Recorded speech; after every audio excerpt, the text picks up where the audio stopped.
I see a smile. Smart business choice. Because with real-world CO2 emissions for 130 grams per kilometre and benefiting kind from just £137 per month, changing style. Prove you're this intelligent by choosing just a in time. SUV. The 2018 Words Mazda that rhyme. Search Mazda Free. Fill your soul. Drive together. Company car tax at 20%. CO2 emissions based on new WLTP testing procedure. Oh, I farted. Greetings, Earthlings. We come in peace. We wish to communicate with your leader. I'm Howard Hughes. Join me this Sunday night from 10 for a trip into the outer limits. Untwist the lid on talkRADIO's specimen jar of the psychic, the supernatural, and the simply unexplained. The Unexplained with Howard Hughes. Sunday night from 10, Earth time. What are we going to play to start the show? Radio. Across the UK, online and on DAB. Talk Radio, on the hour news headlines. Good evening, I'm Carl Hartley. The US is going to impose new sanctions on Moscow for its use of a nerve agent on a former Russian spy and his daughter. Sergei and Yulia Skripal were left critically ill after being exposed to Novichok in Salisbury in March. American officials say Russia used a chemical weapon which violates international law. Sky's US correspondent Hannah Thomas-Peter says there could be further... No bed, please. There's a no further bed. promise that in 90 days, if there isn't significant reassurance from Russia that it will not use chemical weapons again and allow inspectors into sites to verify those reassurances. It was blocking out your face. The reflection was... I didn't see your beautiful Kremlin face. denies the attack. A 9-year-old girl has died in a rockfall at a beach in North Yorkshire. Emergency crews were called to Seaton Garth earlier following reports that she'd suffered serious head injuries. The government says it's disappointed that British Gas has announced another price rise and insists a cap will be brought Never in been near a The university. company's customers who are on a standard variable I tariff never will took see a bills paper go up by or an a average learning of £44 degree. from October. Some of my A friends... Conservative peer says Boris Johnson's Burqa comments will cause problems with race relations. The former Foreign Secretary is facing mounting calls to apologise for comparing women wearing face-covering veils to letterboxes. And the Prime Minister... Some of my friends think it's stupid of me, but it's nothing that I care about. Well, at an event in the city in northern France earlier. Historian and author Alexandra Churchill has been telling Talk Radio just how important this day was in ending the war. It was not just learning mistakes from on the Somme, but British Army commanders had round up everything that they'd learned so far in the war. Every new piece of technology was integrated. He's a fucking weirdo. And it really did kickstart the end of the war. On this day in 1918, open warfare returned to the Western Front. Most places cloudy over tonight with showers in northwest England. Tomorrow more sunshine and showers, heavier rain spreading across the southeast. The Late Night Alternative with Iain Lee on Talk Radio. We have ways of making you talk.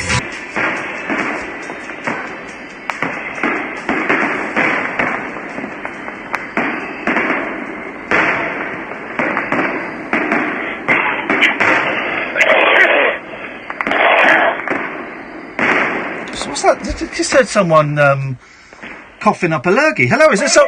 Oh, who's that? It's Alan! Alan, is that Alan Caddick? The one and only. What the hell are you doing here? I was watching Enter the Dragon, and I bought a call in. Don't think, feel. It is like a finger pointing away to the moon. Don't concentrate on the finger, or you will miss all the heavenly glory. This is my first time ever watching it. How far into it are you? We've just started the tournament at Hands Play. Whoa. Has the lovely blonde lady massaged John Saxon's back and then fallen on top of him and we see she's not wearing a bra? We missed that bit. Ooh, that's the best bit of the movie as far as I'm concerned. Bruce Lee's just left the female agent at night. Yep. And you go to Hands Palace.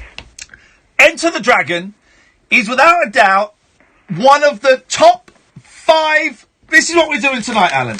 Okay. I want the top 5 movies of all time, right? And Enter the Dragon, that's number 4.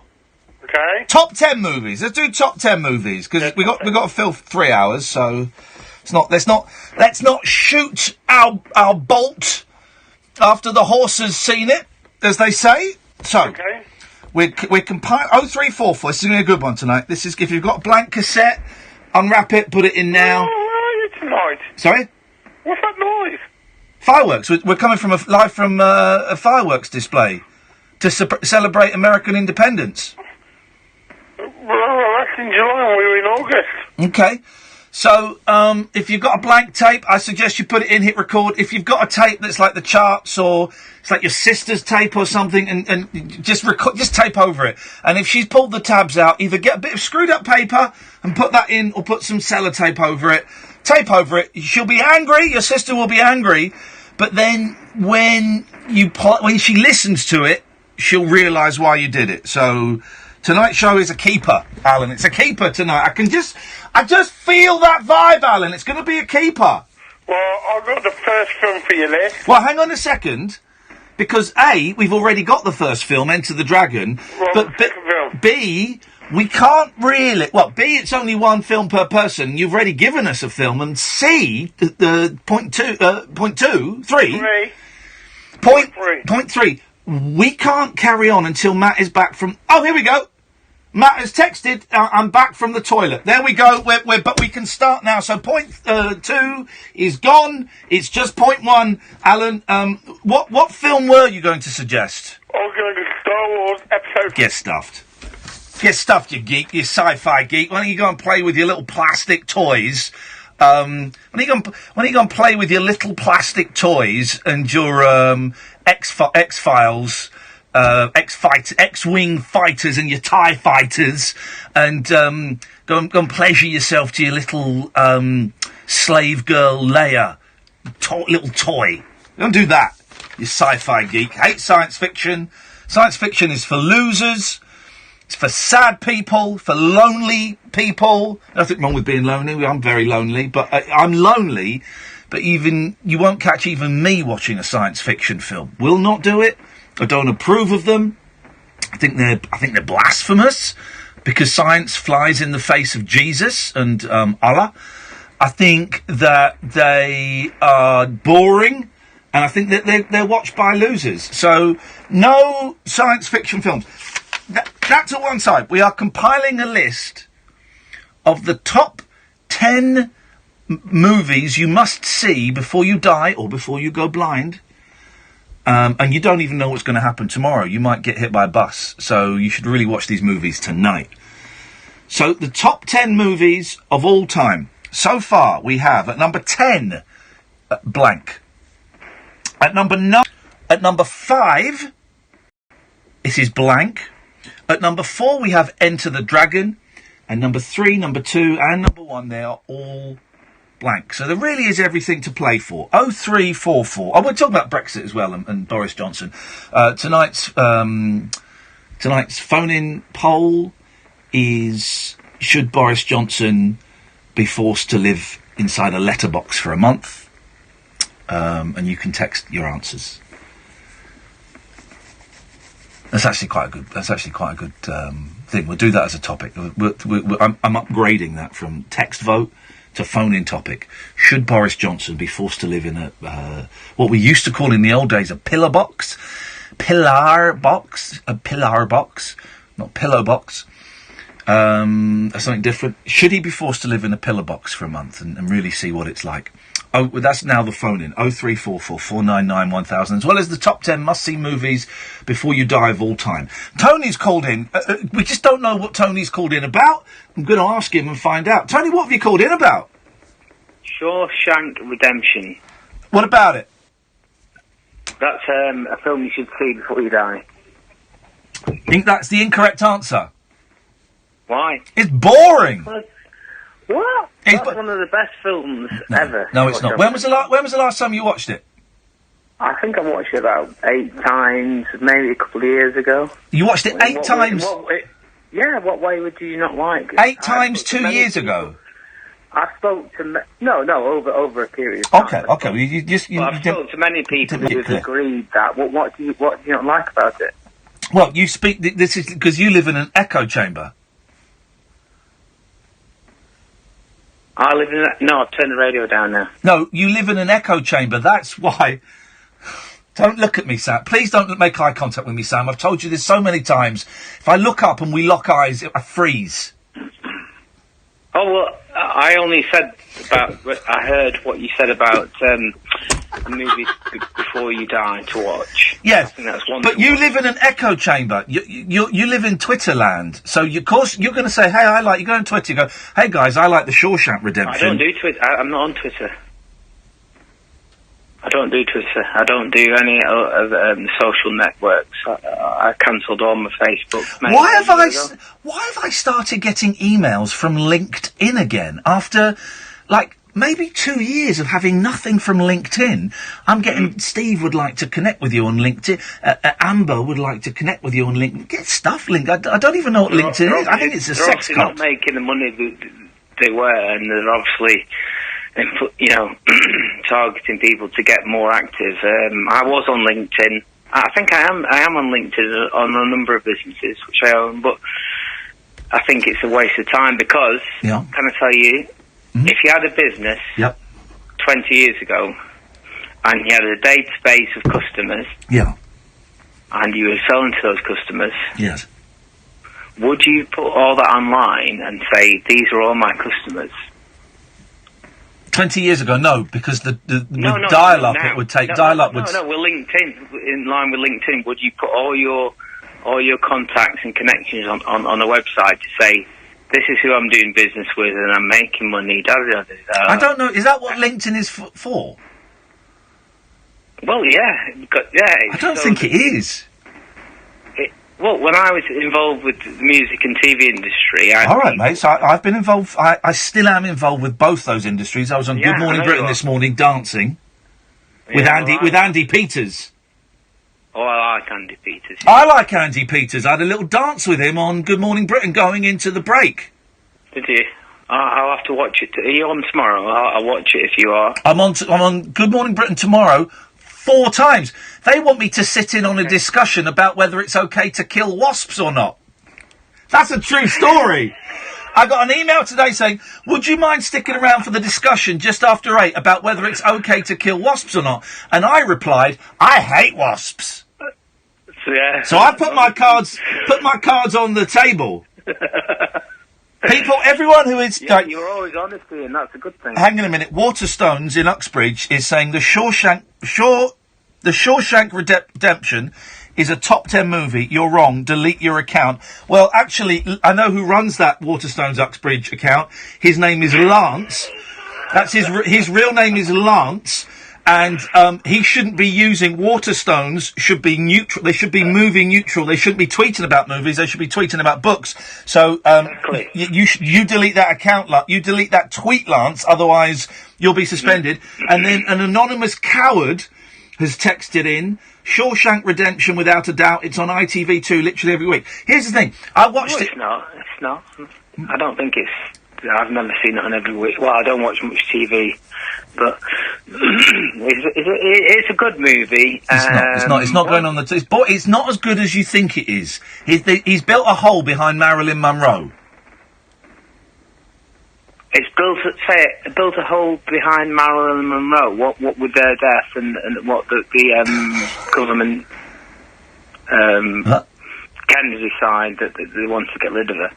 He builds a hole behind Marilyn Monroe, and then he buries a box under a tree for a murderer. Oh, sorry, yes. You mean no? It wasn't Marilyn Monroe. The poster. It was a lady. It was of the from the really poor. I really wanted to do like a normal show tonight, and we've just gone into this bollocks again. Me being angry. Effects. Huh? And she was the lady who wore the sheepskin or the animal fur bikini.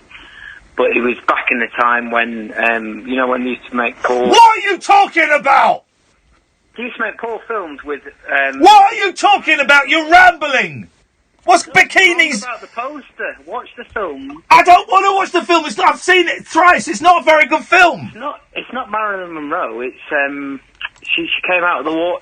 She's in James Bond. It's not Halle Berry. It's set in the 30s. No, Sean Connery. She was in the. It's not a poster of Sean Connery on the wall. No, she was. You're talking nonsense. You're talking nonsense. I'm not having that guy's banned. I really wanted to do a normal show tonight. Just you guys won't let me. Okay, we're going to play some adverts and we're going to reset. This is the late night alternative with Catherine. Talk Radio. Maybe we'll just come in and do a straight phone-in tonight, and then we're doing this bollocks. Talk Radio. We'll get you talking. What's your favourite way to spend put the him summer? up, cue him up. Dining I'll have him again. Relaxing in the garden. Enjoying your favourite tunes in the comfort of your brand new Corsa. Corsa, for a Brit of fun. Now with 5 years, 0% APR and no minimum deposit. Vauxhall, British brand since 1903. Excludes Corsa Active Design and SE Nav. Conditional sale. Finance subject to status. T's and C's apply. 18+. Vauxhall Finance. Search Brit of Fun. That was a clean knockdown there for Darren Till. And an opportunity now. Johnny May zipping across the field. Match point for Williams. Alexander-Arnold towards Mo Salah. Oh, look at that! That is brilliant! UFC, Gallagher Premiership Rugby, WTA, 42 live Premier League games, plus loads more. Take them all on with BT Sport. Be there, BT. For the next 2 weeks, the Super Boost window is open wide. We're taking our price boost and super boosting it. Here's a little example. If you take Letiz's England career and price boost it, you've got Mason's. Should have played for France. And if you super boost Mason, you get 42 cap Tomo. What a way to kick off the football season. Sky Bet. That's betting better. 18 plus. BeGambleAware.org. Max stake varies. See bet slip for details. Odds may be subject to change. Eligibility restrictions. Further T's and C's apply. When a stroke strikes, the damage spreads like a fire in the brain. When you spot any single one of the signs, think and act fast. F. Face. Has it fallen on one side? A. Arms. Can they raise them? S. Speech. Is it slurred? T. Time to dial 999. The faster you act, the better their chances. So even if you're not sure, act fast. Make the call. Dial 999. The radio show where the owls are not what they seem. Do you or have you ever watched Twin Peaks? The late night alternative with Iain Lee. We could be dreaming and meeting each other in our dreams. On Talk Radio. Have I read this correctly? I'm sure I read a story that they've invented a machine in Japan where it's like a sort of a headset. It looks like a colander. Jeez, when was the last time you said the word colander? It looks like a colander with wires and it's connected to a computer, and you put it on your head, and somebody else next to you puts it on their head. Then you fall asleep, and then you meet up in the same dream. That is insane. Is Jamie for me? And why is he over on that side? Jeez, it's going to be one of those nights. Good evening, Jamie. Hello. Hi there. Welcome to the show. What would you like to say? I wanted a game of Ipod Roulette, but I just realised my iPod's out of battery, so... Or you just realised that you're a massive pussy and that I would destroy you. That's what you've realised, boy. Isn't it? Well, hang on a minute, because I can go and get my iPad if you just wait 1 second. Well, how many songs have you got on an iPad? Oh, not that many. Well, then it doesn't count as a game of iPod... I'm willing to take the risk. Well, no, but by having fewer tracks, you stand a better chance of winning. You still won't beat me at Ipod Roulette, because I'm the master, but you could have, you could have 3 tracks on there, and it could be Day Tripper, Daydream Believer, and Electric Dreams, and then those are pretty hard hands to beat. Yeah, my music taste's not that great. No. Well, go and get it then. Let's do it. Let's do this. Right, I've got it up here. Let's get music up. Okay, I'm ready to go. Right, okay. We need an independent witness. Let me get... CJ. Hiya. Why did you do a picture of fire coming out my arse today using Good Morning Britain images that you've broken the copyright on? Well, I thought the fire could come out your fist, but I thought, no, put it out his arse. You've broken copyright and you've libelled my anus. So you expect to hear from ITV's lawyers and my lawyers. Well, I am ready for them. Okay, right. Come at me. Okay, well, but before I drag you through the courts at great expense to yourself... Absolutely. We're going to play Ipod Roulette. You're going to be the judge, okay? Yep. So the way it works is, Jamie and I will set our music MP3 players to shuffle. So songs will come up randomly. You have to play the song that comes up. You've got, it's one pass. You've got one pass. And we have to see who's got the best song. Jamie, why don't you go first, mate? Oh, okay, right. Don't say you're the one that wanted to do this. I know, but this is going to be That's interesting. 1 point to Ian already. Thank you. Okay, here we go. Here we go. We've lied.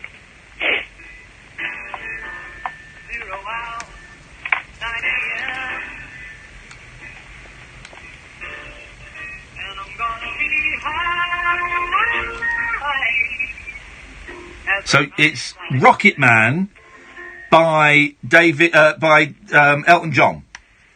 Okay, so stop it. It's not a bad one. That's not a bad one. That's a good opening gambit. Right, turn it off now, please. Here's mine. Thank you for the day. Those endless days, those sacred days you gave me. Thinking of the days. Everybody. Here we go. I won't Forget a single day, believe me. I bless the light. I bless the light that shines on you, believe me. So it's Days live from the To the Bone CD, or studio version of Leaving on a Jet Plane by Elton John. CJ, it's over to you, mate. Who gets that round? It's really simple, that one. It's got to be you, Ian. Thank you very much indeed. We go on. Oh, come on. It's got to be. That was great. Why? Hang on. Why are you saying come on? What's your problem? Yours was absolute pony. Excuse me. We were all singing that, so therefore it wasn't. Exactly. We go on to round 2. We've still got our passes left. Here we go. Completely random. Here we go. I wanna be your lover, baby. I wanna be your man.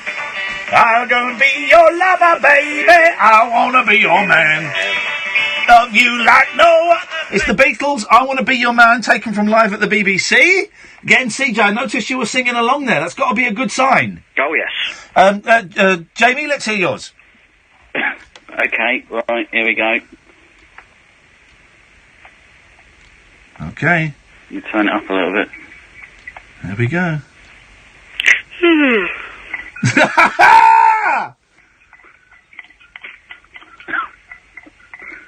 What is this rubbish? It's Hot Chip. Was this the theme tune to Knight Rider or something?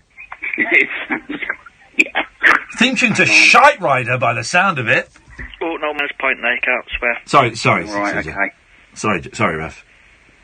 Is that it? What was that song? That's it. What was that? It's Over and Over by Hot Chip. Ooh. CJ? Difficult one, this. Go on.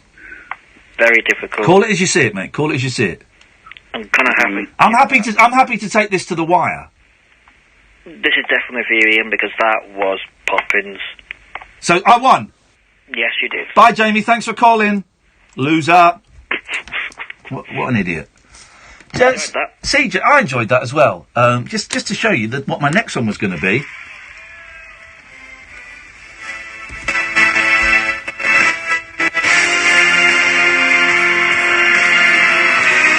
Whoa.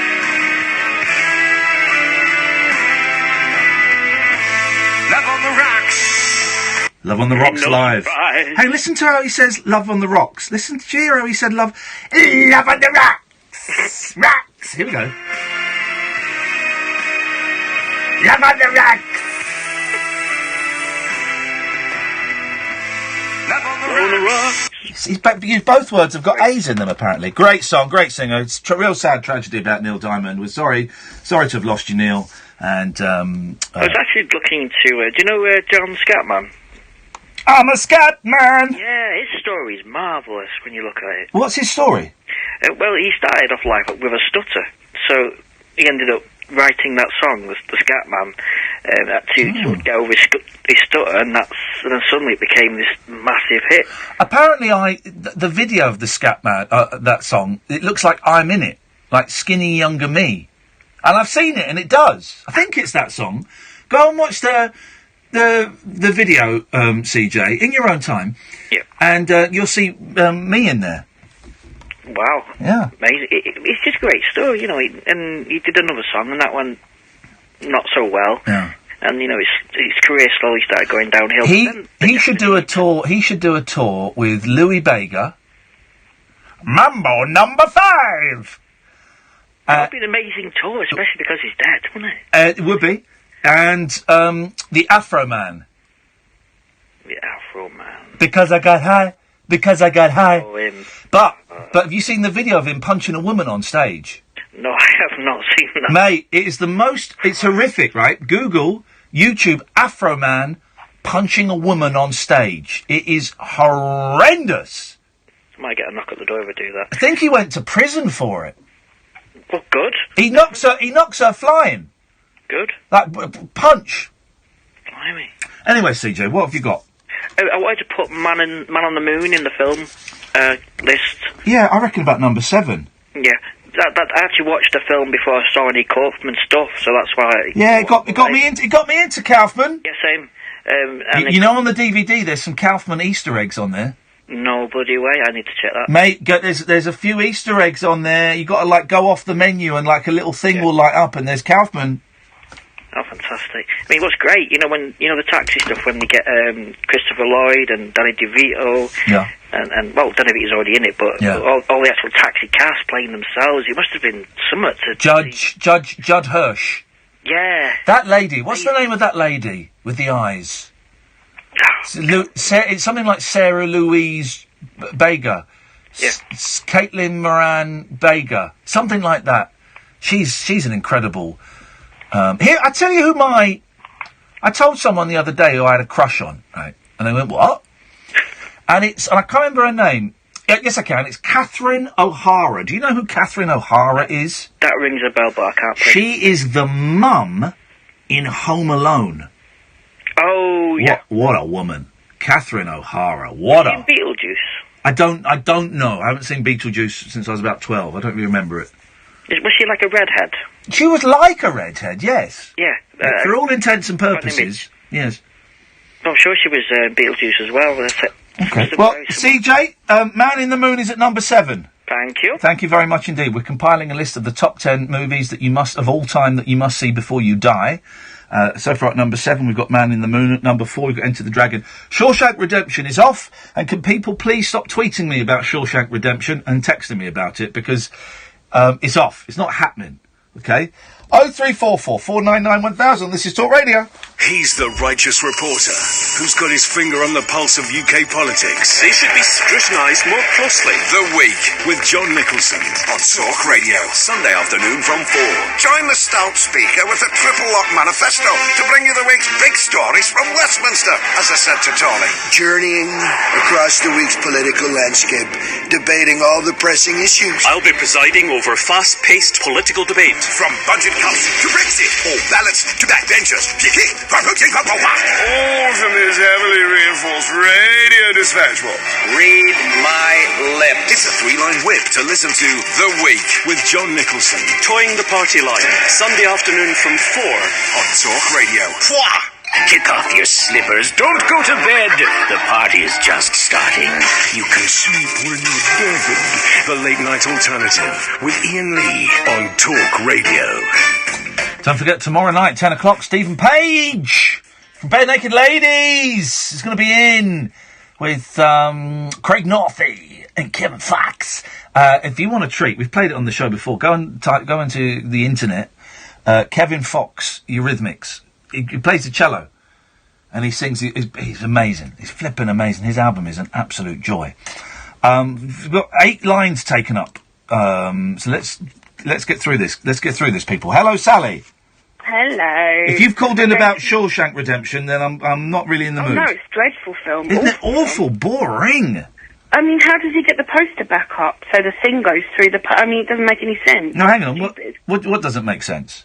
Well, the thing, they find out how he escaped by... The governor throws something at the poster and it goes through the poster, doesn't it? Yeah, because he puts the poster back up.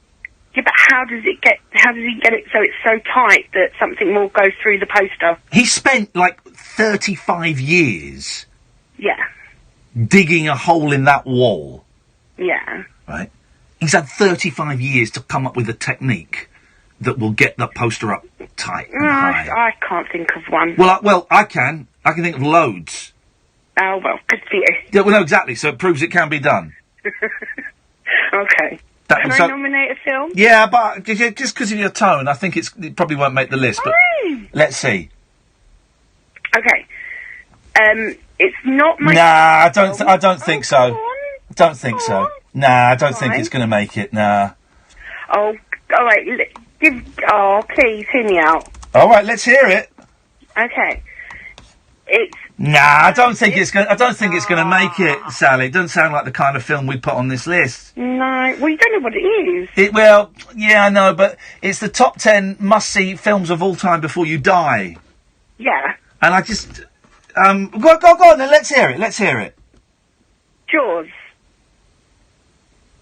I tell you what. Let's play a game, right? We're going to play a little game. Okay. We're going to be quiet. Mhm. And if we don't hear Yeah. a smoke detector, Jaws goes on the list. Okay. And if we do hear a smoke detector, Jaws doesn't go on the list. Okay. Now go and stand where the smoke detector is. Well, you can hear it throughout the house.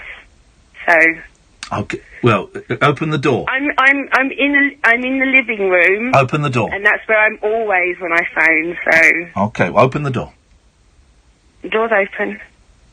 Well, I want to hear you shut the door, so I know that the door was open. Wait, hold on. Right. Okay. Now, you sounds like you just shut yourself in a cupboard. No, I've just opened the door now. Open it. I've opened it already. Okay, we've got 60 seconds where we're going to be silent.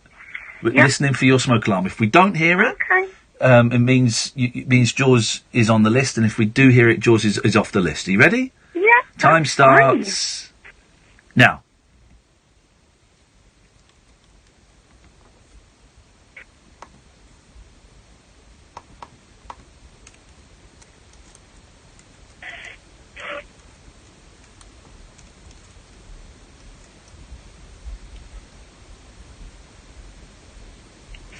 Twenty seconds are gone.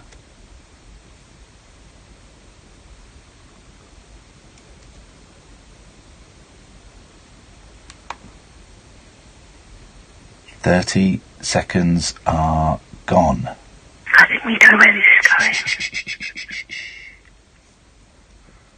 40 seconds are gone. 20 seconds to go.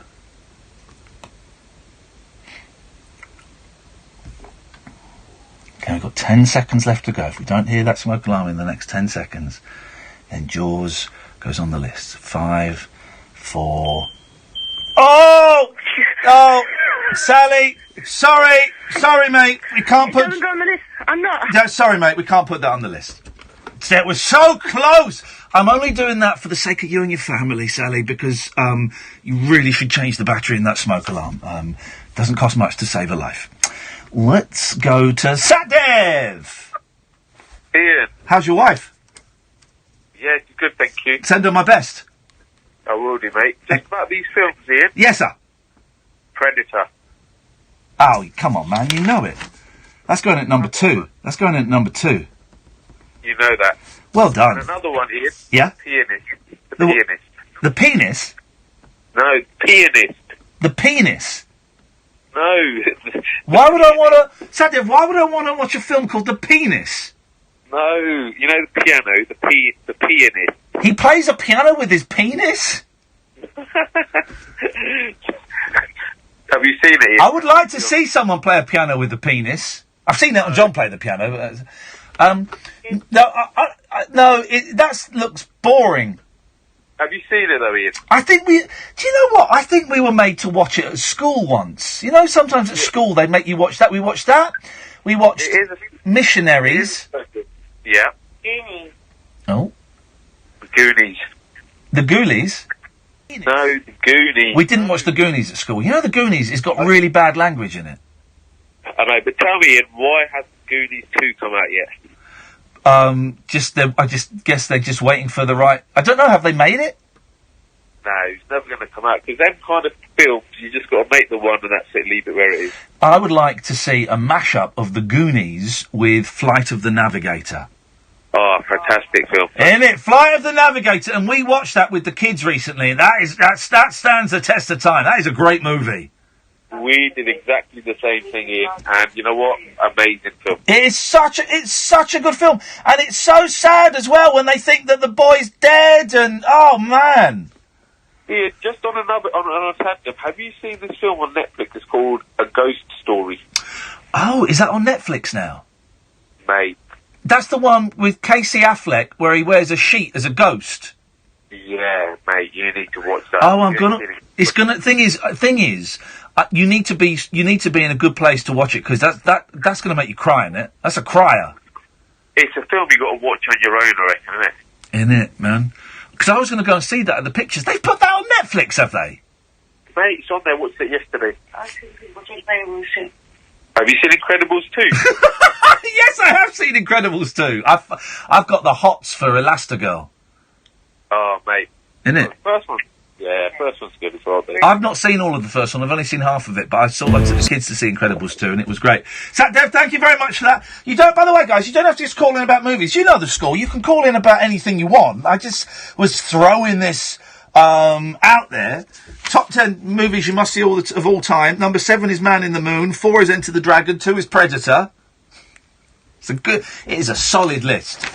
But you can call in about anything. We're also having a phone vote. Should Boris Johnson be made to live in a pillar box for a month? 0344 499 1000 is the phone number. This is Talk Radio. Across the UK, online and on DAB. Talk Radio. For those about to talk, we salute you. Through to the last quarter of the lap. Crutslow has the advantage. Ferocious hitting from Williams. Warrington is going after him now. And then Ronaldo! MotoGP, WTA, Championship Boxing, exclusive UEFA Champions League, plus loads more. Take them all on with BT Sport. Be there, BT. What makes a Vanarama van make your business look business? What about not needing a big deposit? What about how affordable it is? You can get a brand new Ford Transit Custom for just £199 a month. What a price! What a mighty good price! Business users initial rental £1,900 plus 20% VAT, 48 months. Admin fee £165 plus 20% VAT. Conditions apply. Go to vanarama.co.uk and lease a Vanarama van. Say bon voyage to the bland and discover the world of craft beer at beer52.com, where your first case is free. Every month, Beer 52's team of brilliant beer boffins create cases of the world's best craft beer and deliver directly to your door. Go to beer52.com/talksport to join the world's greatest craft beer club today and get your first case free. Beer52.com. Discover the world of craft beer. $2.95 delivery charge applies, 18 plus drink aware. It's time. Time to join the millions of people that meet happy with Zoom video conferencing. With stunning HD video, crisp audio, and instant wireless sharing across any mobile, tablet, or desktop device. But the best thing about Zoom? It just works. So ditch the distractions, join the movement, and meet happy with Zoom video conferencing. Visit zoom.us to set up your free account today. That's zoom.us. Zoom video conferencing. The mother of all talk shows with George Galloway on Talk Radio. We'll get you talking. Listen up, comrades of the world. Unite. Our glorious leader, George Galloway, with the mother of all talk shows. The switchboard is lighting up. Controversial conversation and cutting-edge current affairs comment with the notorious B.I.G.G. Listen, this guy's a nightmare. He's not a great guy, folks. The mother of all talk shows with George Galloway. Friday night from 7 on Talk Radio. Tiny dino hands. Set free your mind. Let your fancy take flight. Conversation gets curiouser by the glow of moonlight. The Late Night Alternative with Iain Lee on Talk Radio. The switchboard is full. We got, by the way, people are spreading. Can we address this? The switchboard is full. We've got a couple of lines free, so people are going to wait for a while. Sorry, but I have to address this. There are people spreading lies and rumours about me online, and I just want to address this now. Let's get this elephant out of the room. Let's clear up the mess it's made. And by the way, my cat has got the shits. And she has decided, instead of using her litter tray for her diarrhea, she's using my bedroom. So let's tackle this head on. There are people on YouTube who are saying, "Oh, Ian's doing movies 2 nights in a row." Well, that's not true. We didn't do movies last night. That didn't happen. Don't know. But anyone who's saying that is just trying to spread rumours and gossip about me. So if you say that in the YouTube chat, you will be timed out, and if you continually say it, you will be evicted from there. Evicted, banned. You'll be banned, I guess, is probably more things. So please don't say that. Let's go to Ben. Good evening, Ben. Point Break and True Romance for the movies. Okay, so those are 2 crappy movies. Have you got... Not the remake, that Gerald Button. You mean the Patrick Swayze and Keanu Reeves? Yeah, so that's a crappy movie, but tonight's... Crappy movie? Talking about? In terms of action, it's a good movie. Tonight's phone-in, Ben, is top 10 movies of all time. Romance. It's the best Quentin Tarantino. He didn't direct it, but he wrote it. It's better than Pulp Fiction. Okay, again, another crappy movie. Just to clarify... I like Girl Interrupted, With Nail and I like those types of films. Okay. But, I don't know. Tonight's phone-in, Ben, you obviously haven't quite grasped it, so I'll just explain it again. Yeah, Before You Die. Not crap films that you mustn't see before you die. This is... You want to see Predator? God. Oh, anyway, you want to see a big penis playing the piano, just go watch Coldplay.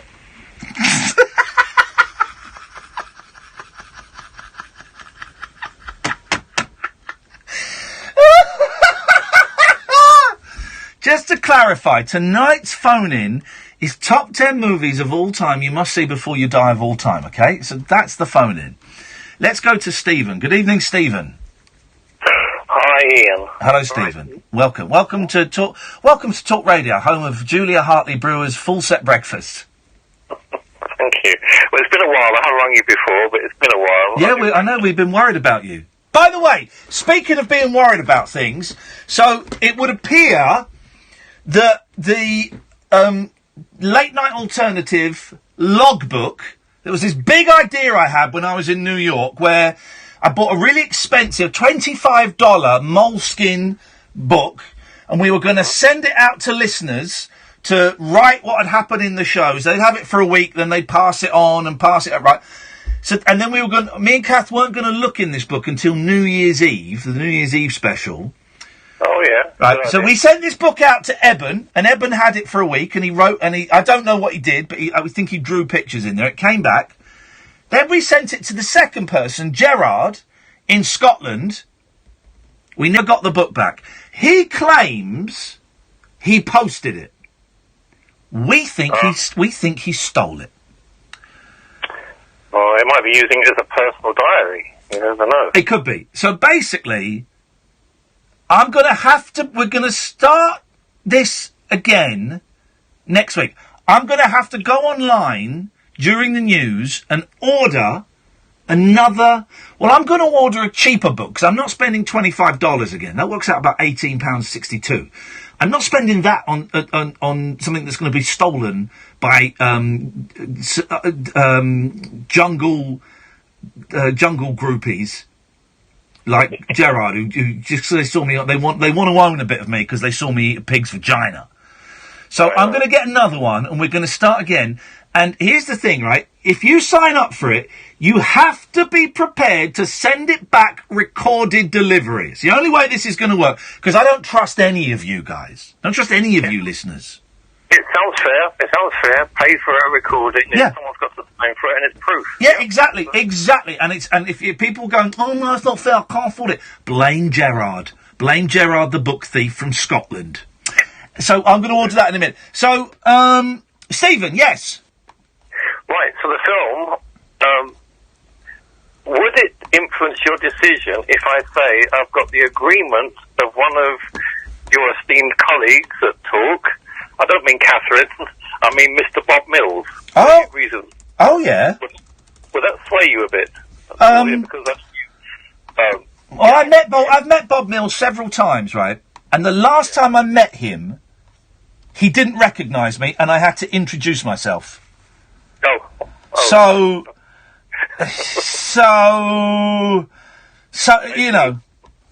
So my mentioning Bob may not be necessarily a great intro to what I'm about to say. Then that is correct. Yes.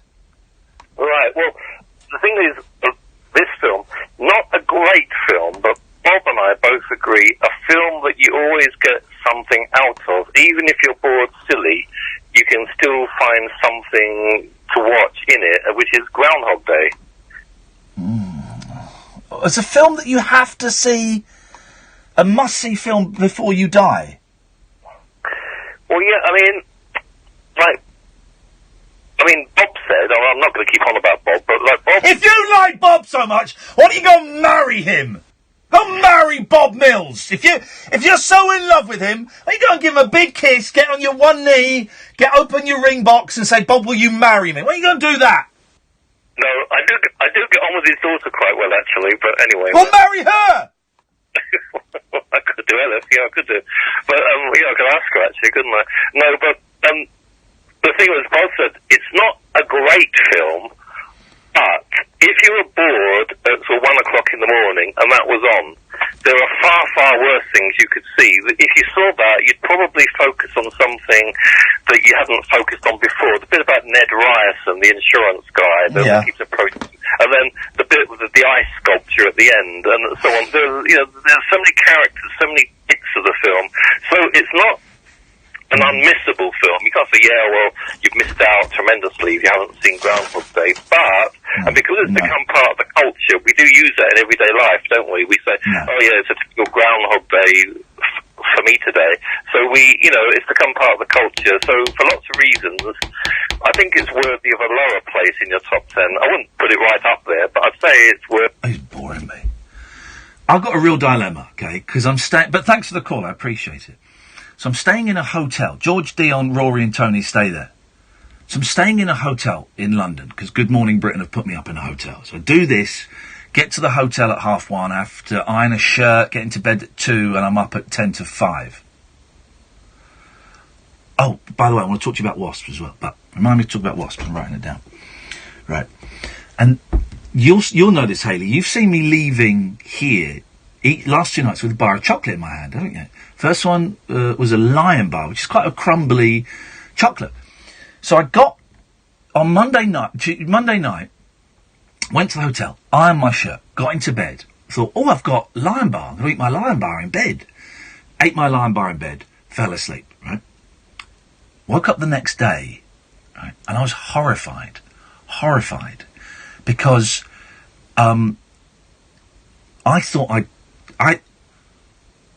I thought I'd done what I did once in Pakistan, and the bed.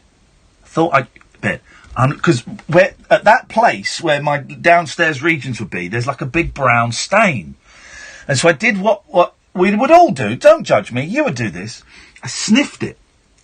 I was thinking, sniffed it, and then I tasted it, and it was tasted of Lion Bar. So there's a big stain where my downstairs region would be. This isn't even a joke. Where my downstairs region would be, a big brown stain. Now, I don't expect the cleaners to do the thorough investigation that I did of sniffing it and then tasting it. I don't expect them to do that. They're in a hurry. They haven't got time to do that. They've got like 100 rooms to make up. So, all I'm saying is, right, there are now two. There is a housemaid. Is housemaid maid of honour? A housemaid, a maitre d'. There is a maitre d' who now thinks I've the bed. Okay, so if you read on Popbitch or the Mirror or the Mail Online that Iain Lee has the bed, that is fake news. It was a Lion Bar. Okay, It was a Lion Bar. Good evening, Tony. Hi, Ian. Sorry, I was just laughing at what you were just explaining. That is a true story, and it is a Lion Bar. You woke up and thought you'd Okay, we know. done something, and yeah, well, look, they I don't doubt they sniff it. They can accept and wash it. Yep, exactly. Right, what have you called in for? Sorry, I was just laughing. It's so funny. I like people phoning up. I was going to say Papillon. Papillon is a great film. Dustin Hoffman, Steve McQueen. Have you read the book? I haven't. Go and read the book. Go and read the book. Now why is it not as good as the film? Papillon's at number 9. Is it? You put it there. Papillon is at number 9. I think that's one. One of the first DVDs I ever bought. Papillon. Yeah, I think it's a fantastic film, and Papillon. Yeah, I haven't read the book. You recommend to read the book, are you? The book is better. Okay, I will. I like reading. And the second one I was going to say is not on the par with Papillon, but I must see is Goodfellas. Yeah. Oh, no! I watched that. I tried to watch that the other day, and it's a stupid kids' Coke film. Do you think? Oh, I got 15 minutes into it, and I thought, this is nowhere near as good as I remember it. It's stupid. It's trying to be clever and trying to be cool, and I don't like that man because of his eyes and all of the cocaine, and it's fast cut and no. Tony, were you on earlier? Yeah. No double bubble. What is this? The Double Bubble Show? It was a Lion Bar. Now I've got people tweeting me going, you hit the bed. No, I didn't. It was a Lion Bar. It was actually a Lion Bar. Flippin' heck, man. Rory, tell us a story. Hi, Ian. Hi there.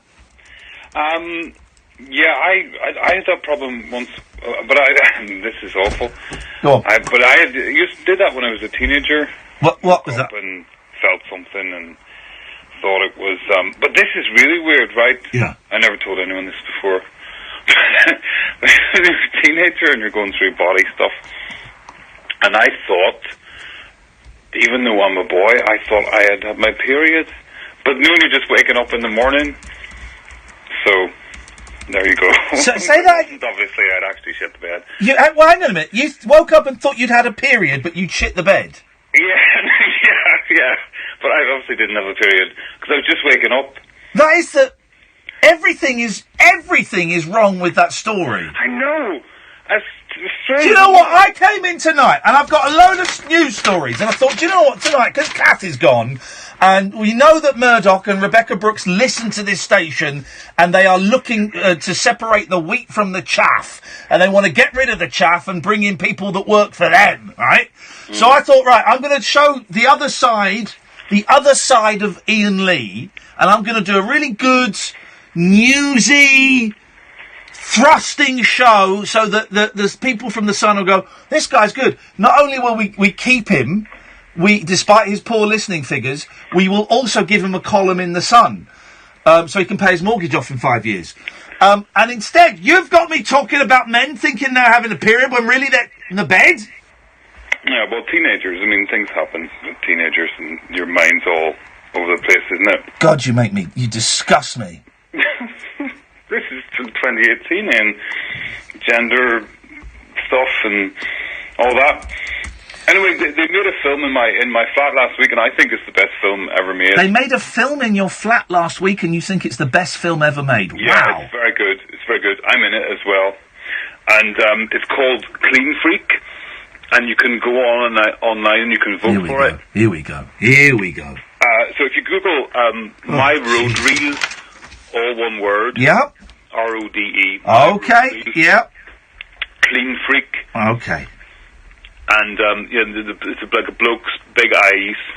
You'll see on the YouTube. Okay. What's going on? Bob Mills lets his callers wang on too long. You notice that? He lets them wang.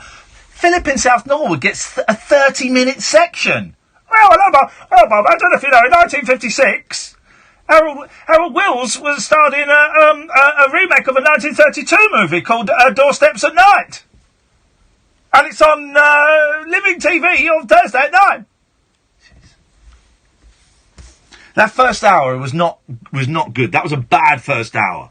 Right, we should have been doing... I've got so many news I wanted to do.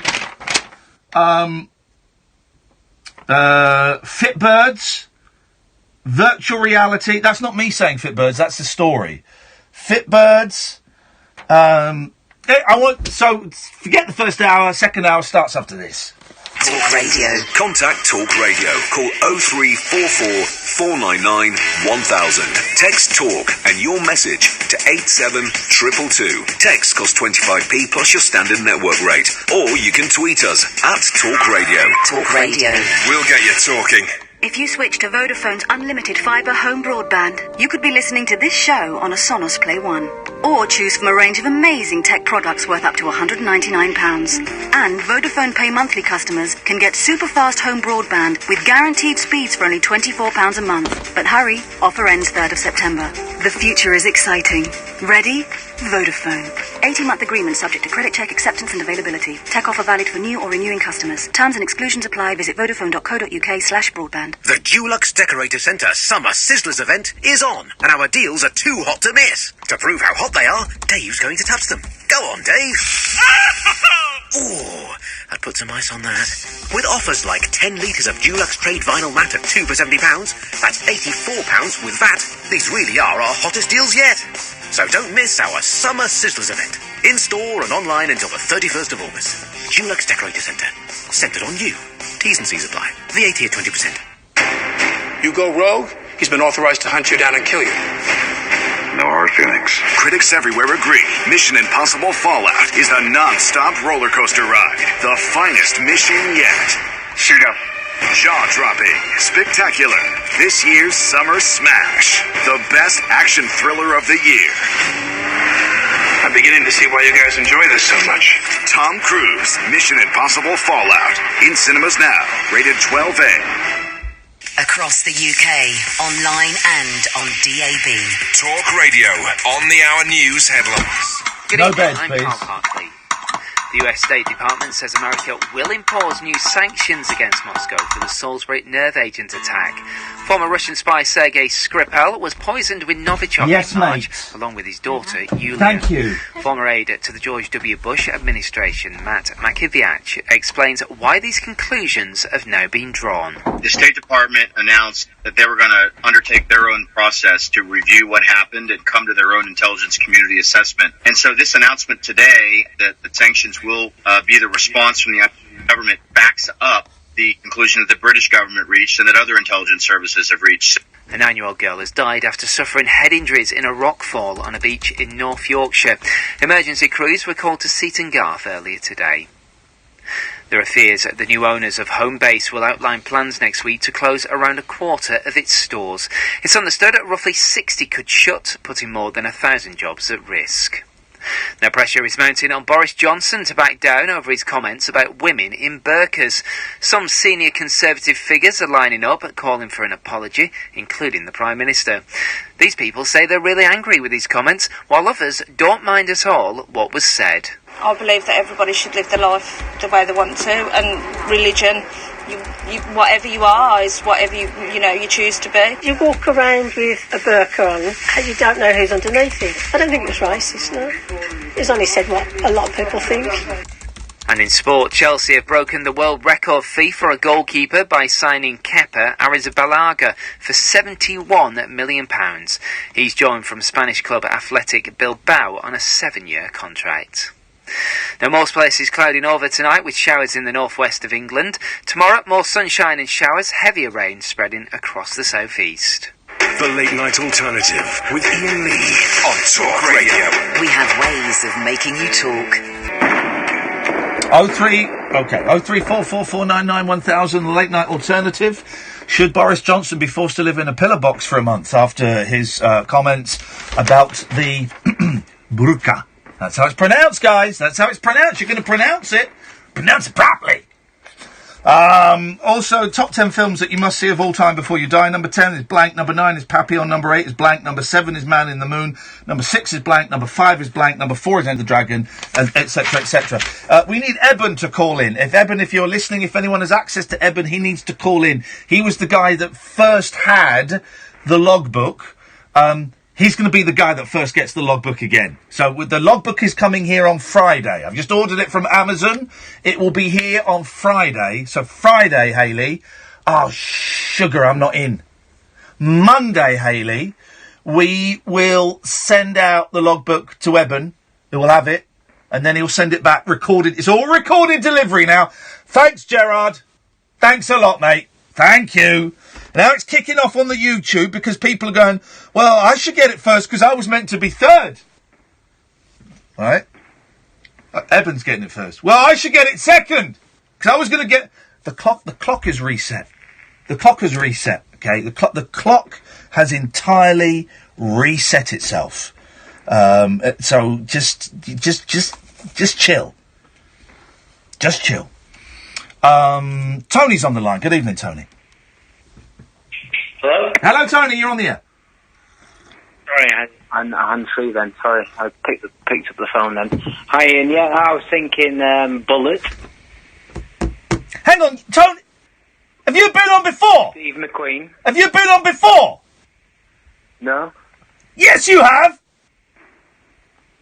No, I haven't. You've been on twice before. Hang on a minute. And you're the fella that was boozing too much the other day. Stop. What I was going to say is... Stop. No. No. Listen to me. Stop phoning me, you weirdo. Stop. No more phone calls tonight. Don't do that thing where you keep phoning me all the time. No, I wanted to talk to you about something else. No, Tough, too late. Tough, you've been on twice. No, shut up. You've been on twice already. Phone me tomorrow. Phone me Friday. You've not let me speak. You've spoken for flipping ages! Twice! No, you have. It's my show! Course I have! It's my job! You phone up all the time and you talk rubbish! This is the third time you've been on! Every film suggestion I've said, it's not rubbish. Bullet and... Bullet is too slow. Bullet is slow. If you watch it now, it's slow. Look, George and Dion have been waiting for an hour to come on, and you've been on 3 times. How is that fair? No more phone calls, Tony. Not tonight. Well, Bullet... No! I don't know! No! Stop speaking! You've said it! Stop speaking! No more phone calls Shut your face! Shut up! Shut up! Listen to me! Stop talking and listen to me! Stop! Go away! Do not phone again tonight! Why? Because you're not on for much longer on Talk Radio, are you? You've been on 3 times, and George and Dion have been waiting for an hour! I mean, you as a presenter, you're not on for much longer, are you, this month, so... Yes, I am. Well, it doesn't mean you could... Right, yes, I am, because we've worked out I can do the show from my farm. Oh, great. Oh, great. So, but even... Finishing the show. I'm tempted to tell you that this is my last show tonight, so that you never listen again, never darken my ear, never phone up my ears. Yeah, but last time we spoke, I wish you well with the farm. So what?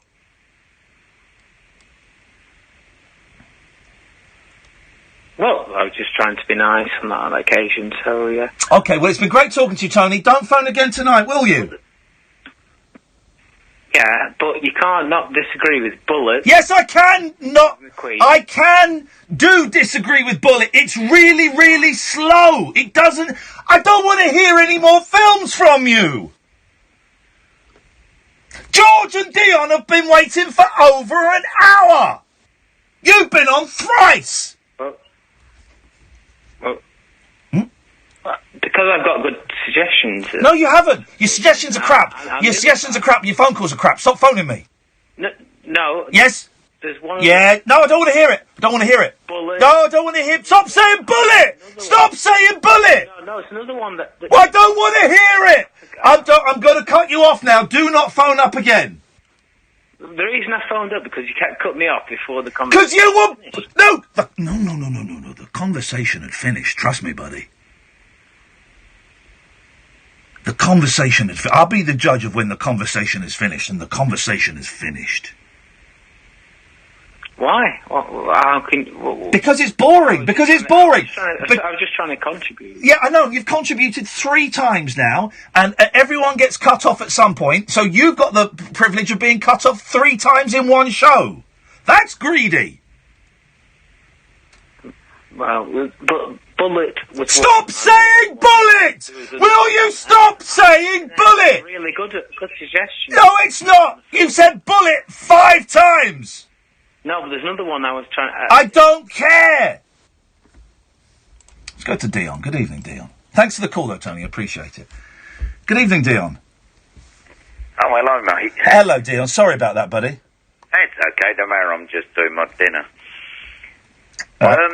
Yeah, I cannot listen to LBC or BBC Radio London. Yeah, don't, because they're crappy stations. I know, that's why I tuned into you at 10 o'clock. Good boy, good boy. No, because I want a bit of fun. I don't want to be... What fun? News all the time. So anyway... yes, man. Yeah. Yes, by the way, can I just stop for a second?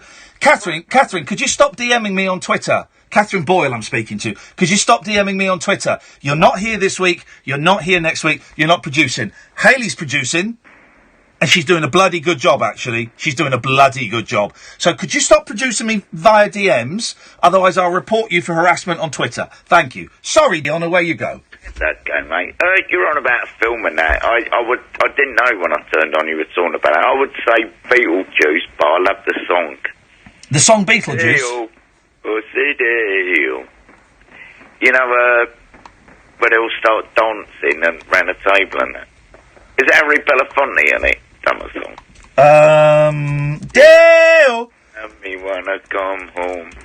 I just love that song. It's brilliant. And I did enjoy the film. I watched it with my kids and that. I don't really remember it. I remember it being on ITV once and there were just too many adverts. Yeah, that's the thing. It ruins it. Yeah, too many adverts. Yeah. That's why I don't watch normal TV. Like I say, I just watch TV through the TV. The internet TV, yeah. Yeah, it's a lot easier, you know. You don't worry about Sky or Virgin or anything. No. Just do what you want and chill out when you want to watch. Just chill out, relax, however you choose to relax, whether that's, I don't know, kicking your shoes off, or maybe some people smoke a doobie. I don't recommend it, but have a glass of wine, watch TV naked, whatever you want to do to chill out. You just chill out. Just chill out, relax. And I think that's what more people should do. I'm just putting a dinner on. I haven't cooked for ages. Yeah. Absolute works with chips, fried bread, and just sausage, bacon. Sausage and bacon, kidneys. Yes, man. Just everything, you know. Love it. And I'll listen to your show and I'll eat that lying on my bed. Oh, mate, you love it! It's lovely, isn't it? Yeah, you absolutely... You love it. It sounds like a great meal. I wish you the best of luck cooking it.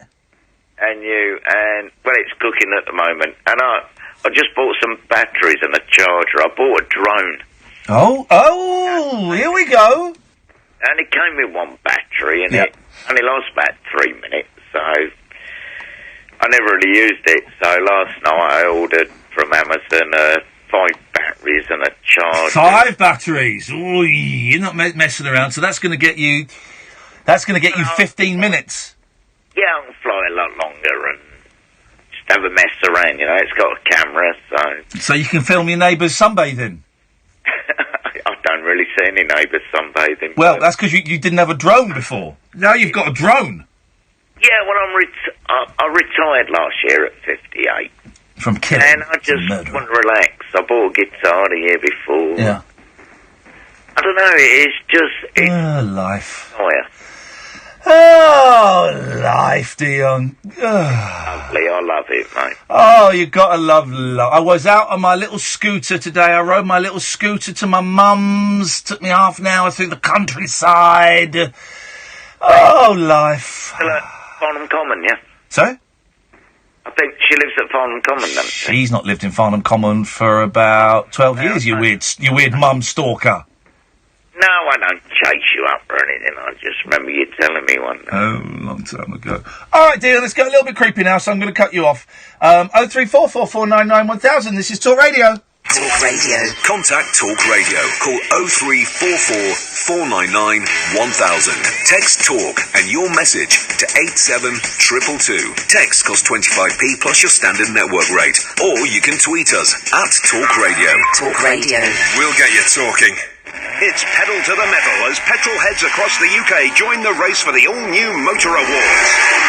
Go to thesun.co.uk/motors now to cast your votes alongside a team of top motoring experts from The Sun, The Times and The Sunday Times, and you could win a top-spec stay in Dubai. Get in the driving seat for the most exciting petrol-powered prizes of the year. The Motor Awards 2018 with Bridgestone tyres. For more information and to vote, go to thesun.co.uk/motors. For the next 2 weeks, the Super Boost window is open wide. We're taking our price boost and super boosting it. Here's a little example. If you take Letiz's England career and price boost it, you've got Mason's. Should have played for France. And if you super boost Mason, you get 42 cap Tomo. What a way to kick off the football season. Sky Bet. That's betting better. 18 plus. BeGambleAware.org. Max stake varies. See bet slip for details. Odds may be subject to change. Eligibility restrictions. Further T's and C's apply. Through to the last quarter of the lap. Crutslow has the advantage. Ferocious hitting from Williams. Warrington is going after him now. And then MotoGP, WTA, Championship Boxing, exclusive UEFA Champions League, plus loads more. Take them all on with BT Sport. Be there. BT. You want a quality van at an everyday price? Well, this could be just the deal you're looking for. What's that coming over the hill, Van Monster? Right now at Van Monster, we've got incredible offers like these 2016 Ford Transit Customs from only £164 a month, with features like a 5-day money-back guarantee as standard. See all the vans and all the deals right now at vanmonster.com. Conditions apply. Deposit payable. Offers to business users only.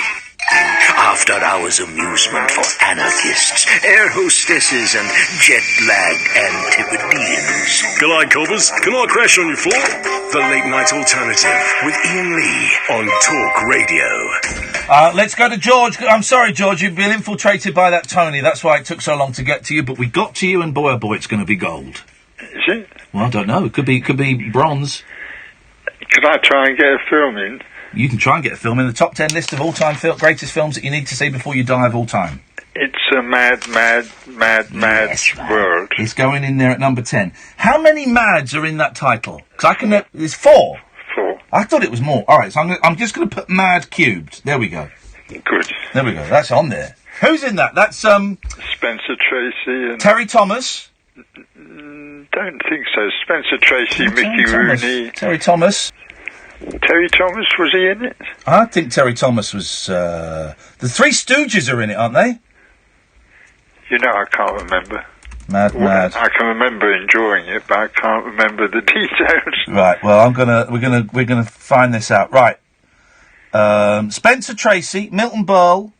Oh, here we go. Sid Caesar, Buddy Hackett, Ethel Merman, Mickey Rooney, Terry Thomas. Oh well. Remembered. Terry Thomas. I'm sure the Three Stooges have like a cameo in it as well, but old Stooges. Buster Keaton's in it. The Three Stooges as the fireman. Jimmy Durante. Do you know what? I might watch that at the weekend. I've not seen that for years. Really feel good film. Yes. How's your plans for seance going? It's going very, very well. I've now got the house that we're going to have the seance in. And that was the big step. I now need to get some chairs, some night vision cameras, but someone has sent me a lovely email about some professional night vision gear he can lend me, and I need a Ouija board.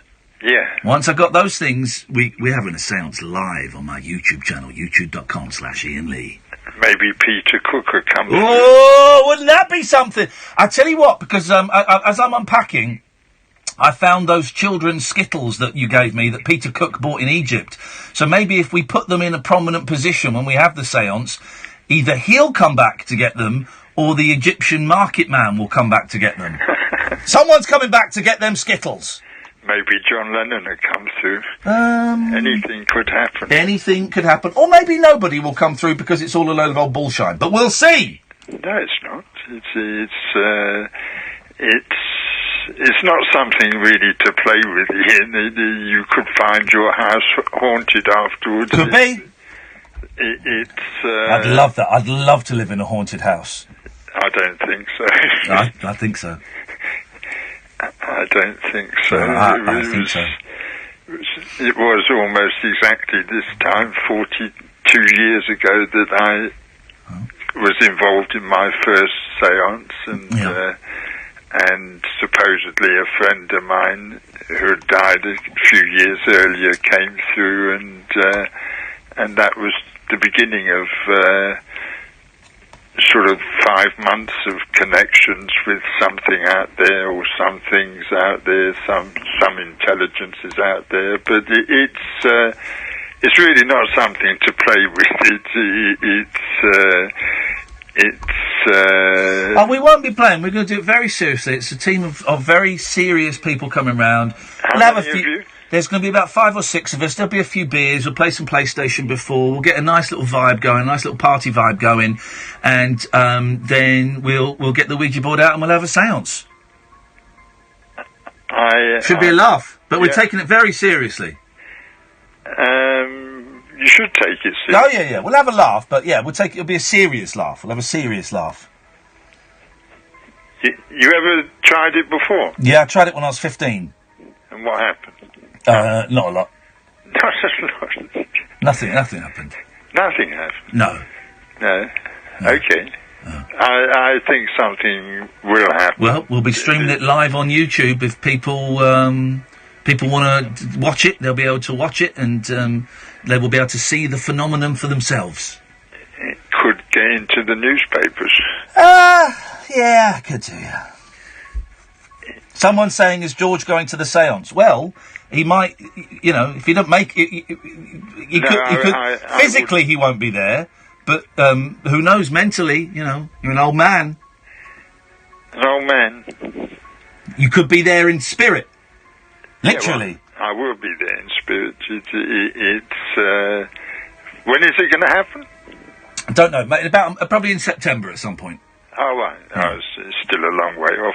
Well, you say that, it's happened before then. It's like August the 14th or something now, so it's not that far off. It's not August the 14th. Something like that. Something like that. It's August the something. The 9th, I think. Yeah. It's 9th, 14th. It's all the same.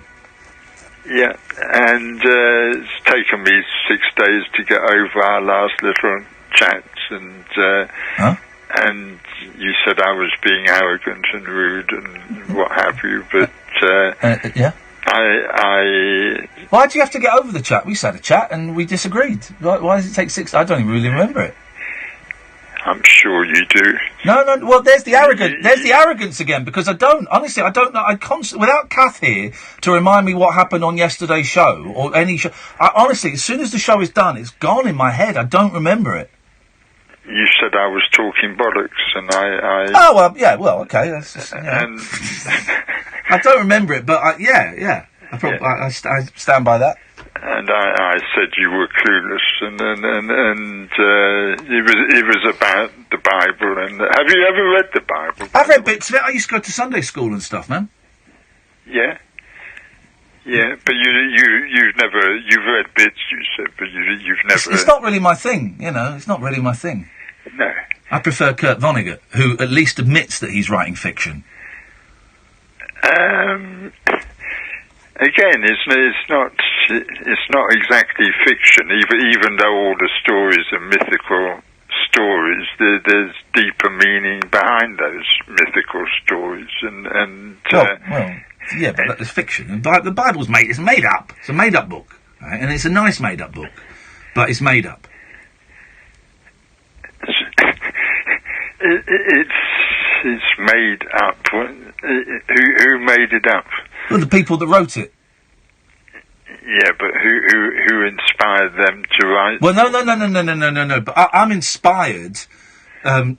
People are inspired to make up stuff all the time. There's not another argument about the Bible. It's boring, man. Okay.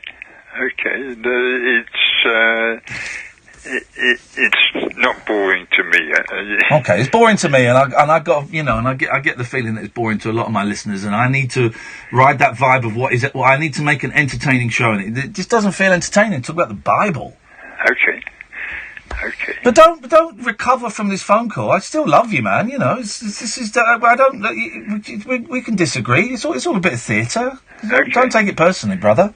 And I'm still looking forward to the first podcast. It's happening.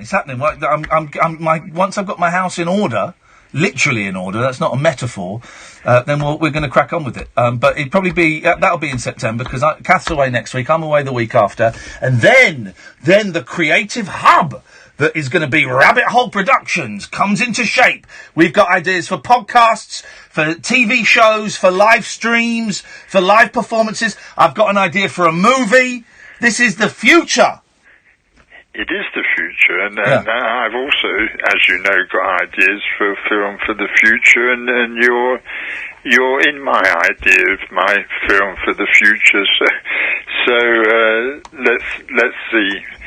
let's see which way the script is written. Okay. Because it is all written. Okay. All right, George. Listen, go in peace, brother. We're still friends. Good. All right, take care. Tatty bye. Let's go to Tony. Good evening, Tony. Hello, Tony. Hello, Ian.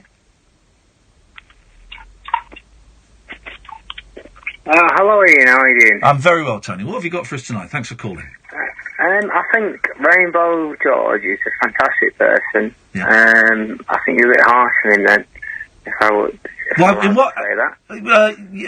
No, you're not allowed to say that. No, I forbid you to criticise me. Okay, well, fair enough. But I think Rainbow George is a good guy. And so what? He's got good intentions. So what? What have you called in for, Tony? I was gonna call in for a number of reasons. Yes, I'm looking forward to it. Let's just get to them then. Let's stop talking and get to them. Well, it's just put me off listening to Rainbow George because he's a nice guy, and I think I forbid you for that. Okay. So let's get to the point of what you called in for, Tony. It's great to talk to you. First time caller? Yeah. First time caller. Beautiful. We love our first time callers on this show. What have you got for us, Tony? I was thinking on the film. Well, it's put me off with listening to Rainbow George. Well, wait, why don't you get lost then? Let's go to Alex. Good evening, Alex. Oh, hello, mate. I'm alive, yeah. You're live, yes. Oh, shit, one sec. I've got my ear. All right, what's your language? That's a yellow card. Oh, shit, sorry. Oh, sorry. Oh. Sorry. Okay, well, what have you... So what have you called in for? I don't know the specific... All right, well, then thanks for calling. Let's go to Olga. Good evening, Olga. Hi, Ian, just 1 second, yeah? Okay, Google. Right, could you take the phone out of your bum hole and put it near your mouth hole? Google is now on volume 0. Right, I can't hear a word you're saying, so you can get lost. Hello, John. Hello. Hello, John. Hello, mate. No, I'm just phoning you about the films. Okay, are you on speakerphone? No. Are you on a crap phone? Well, probably. There we go. There we go, buddy. All right. You're all right, buddy. Right. All right, at the back. I'm phoning about the films. Yes. And I've been sitting here for hours listening to people, and I'm thinking to myself, Michael Caine, he's got to be the best, hasn't he? Hang on a minute. Could you do me a favour? Go on then. You phoned up to say Michael Caine. Could you do me a favour and say, my name is Michael Caine? My name is Michael Caine. Could you say you're only supposed to blow the bloody doors off? You're only supposed to blow the bloody doors off. Michael, you can't phone in and suggest your own movies. I can't help living opposite where he lived, can I, mate? You sounded... This is Michael Blooming Caine. Phoning in to suggest Michael Caine. Hang on, let me finish, because I'm going to surprise you. Okay, go on then. My favourite film, Zulu. Change his name on the screen to Michael Caine, please. Can we change that so that people know? The second film, Alfie. Right. I love that film because every time it comes on, my wife goes to bed because she can't stand the gooses up. I like the film where... Didn't he make a film called The Swarm about killer bees? Yeah, something like that. That's a great film. That was a great B-movie. That was a B-movie. Hey! Michael's doing jokes, isn't he, at the end of Caine? But, Michael's doing jokes about his own back catalogue. Indeed. Yeah, I mean, the man's terrific. And then there's Get Carter, of course, which is probably the best he ever made. No. Those, I don't think those Michael Caine's 60s films really stand the test of time. No, but have a look at them. Have a look at the people in them. Okay. And those that come out. Alf Roberts out of Coronation. Alf Roberts gets tossed off, doesn't he? He gets tossed off the edge of a car park. Yeah, I know. Spoiler alert. The man he's up against is Alf Roberts from Coronation Street. Yeah, okay. Yeah. All right, okay. I'm getting a bit bored now. Getting a little bit bored now.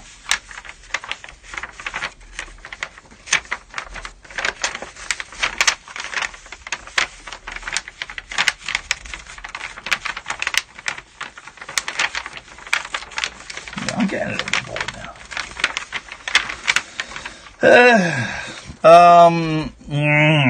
Okay, let's see what we can see. Oh, fireworks are still going. Let's see what we got here. Here we go. Scientists reveal the 43 most common answers to explain why men struggle to find a girlfriend. Scientists analysed comments that were sent in response to a post on Reddit. Reddit? They're using Reddit for science? Yeah, what next? I think of something clever and satirical to say. What? Okay. Scientists are using Reddit for scientific research? What next? They're going to send the 4chaners in to sort out Syria? It's not bad, is it? It's not bad. The respondents were not willingly single and wanted to be in a relationship. Having poor looks was the most cited reason, with shortness and baldness cited as the most frequent examples of bad looks. All right, here we go. Dating can be a minefield, with more than 1 in 3 men in North America and Europe single at any given time. Fortunately, scientists have revealed the most likely explanations for a single status. Well, obviously looks are obvious. I said obvious 4 times. Researchers analysed thousands of comments posted in response to an anonymous question shared on Reddit in a bid to understand why singlehood is so widespread. The question simply read, "Guys, why are you single?" Thousands of Reddit users replied to the post, allowing scientists to pore over the responses to find the most common explanations. I'll come to you in a second, Andy. 0344 499 1000. Oh, and Chris as well. Scientists filtered the results to only include posts from people who are not willingly single and wanted to be in a relationship. Poor looks, being short, and baldness were the most frequent reasons put forward, followed by lack of confidence. Scientists, led by Menelaos Apostolou from the University of Nicosia in Cyprus, quizzed men on Reddit why they thought they were single. I know, we've said that like 5 times. So let's get the...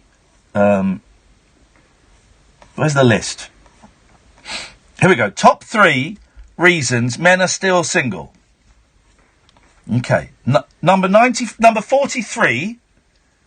other. Well, that doesn't count as a reason, so other. So that should be number 42. Number 42 is addictions. Number 41 is difficult to keep a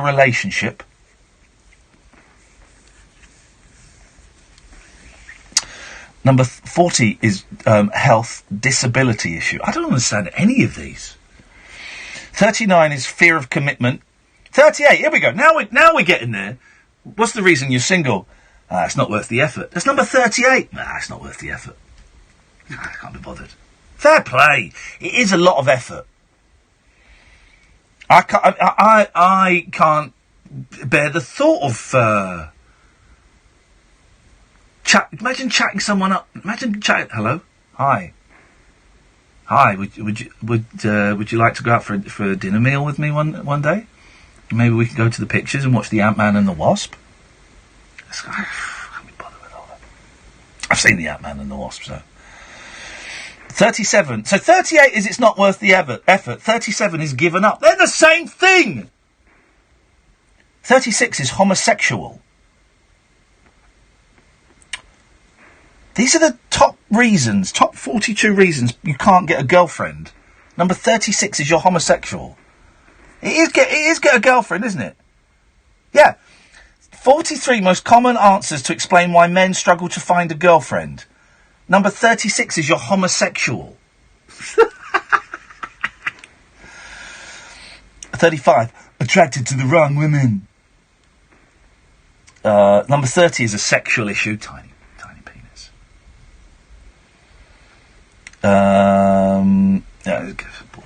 Let's go to Andy. Good evening, Andy. Hi, Ian. Hello, Andy. How are you? I'm all right, Andy. How are you? I'm pretty all right. You were talking about films earlier, weren't you? Yeah. So what's your number one?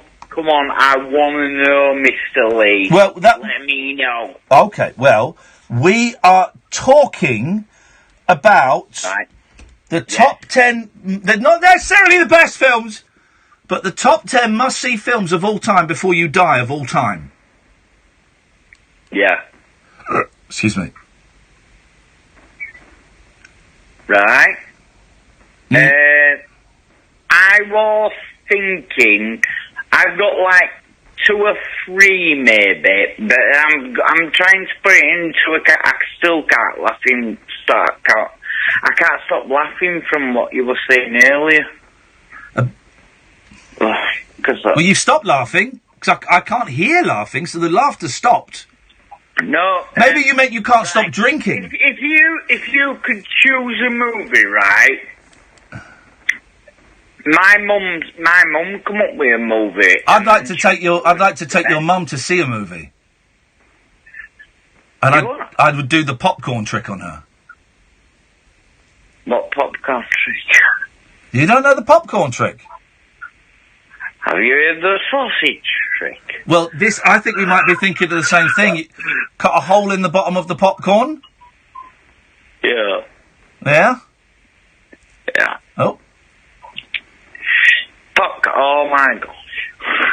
Popcorn? Popcock? I think your mum would like that.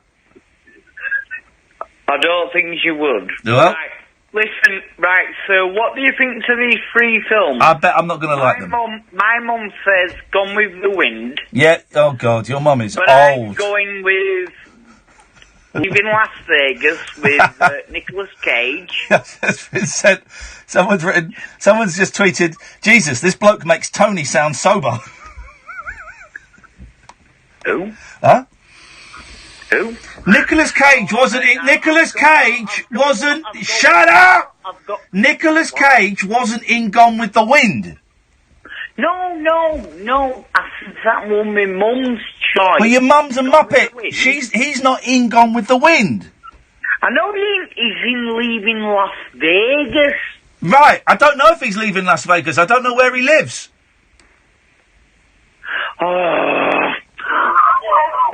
Let me speak to your mum. Let me speak to your mum said. Should bear mine. Let me speak to your mum, please, Andy.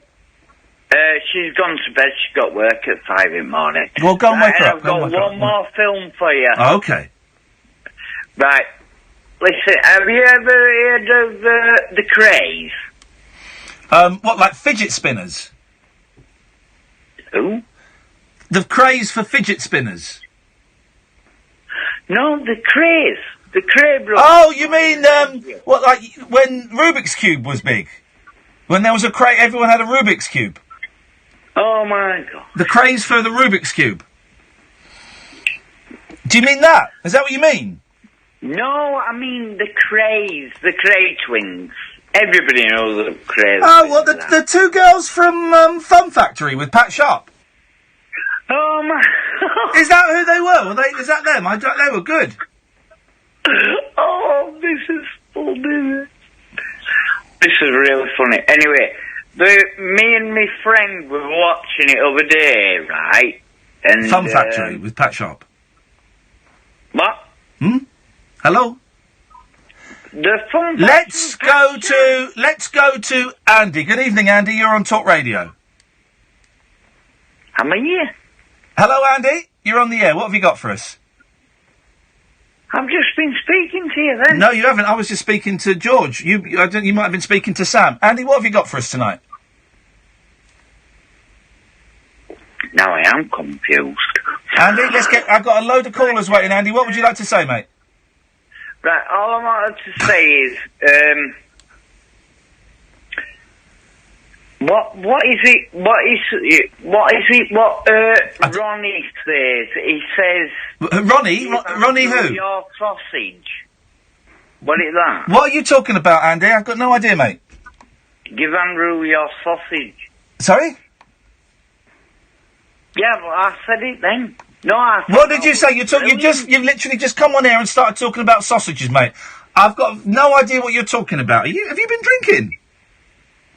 No. Oh yeah, I've had a Nescafe Zero. Yeah, the cup of Nescafe with like a pint of wine. A pint of wine.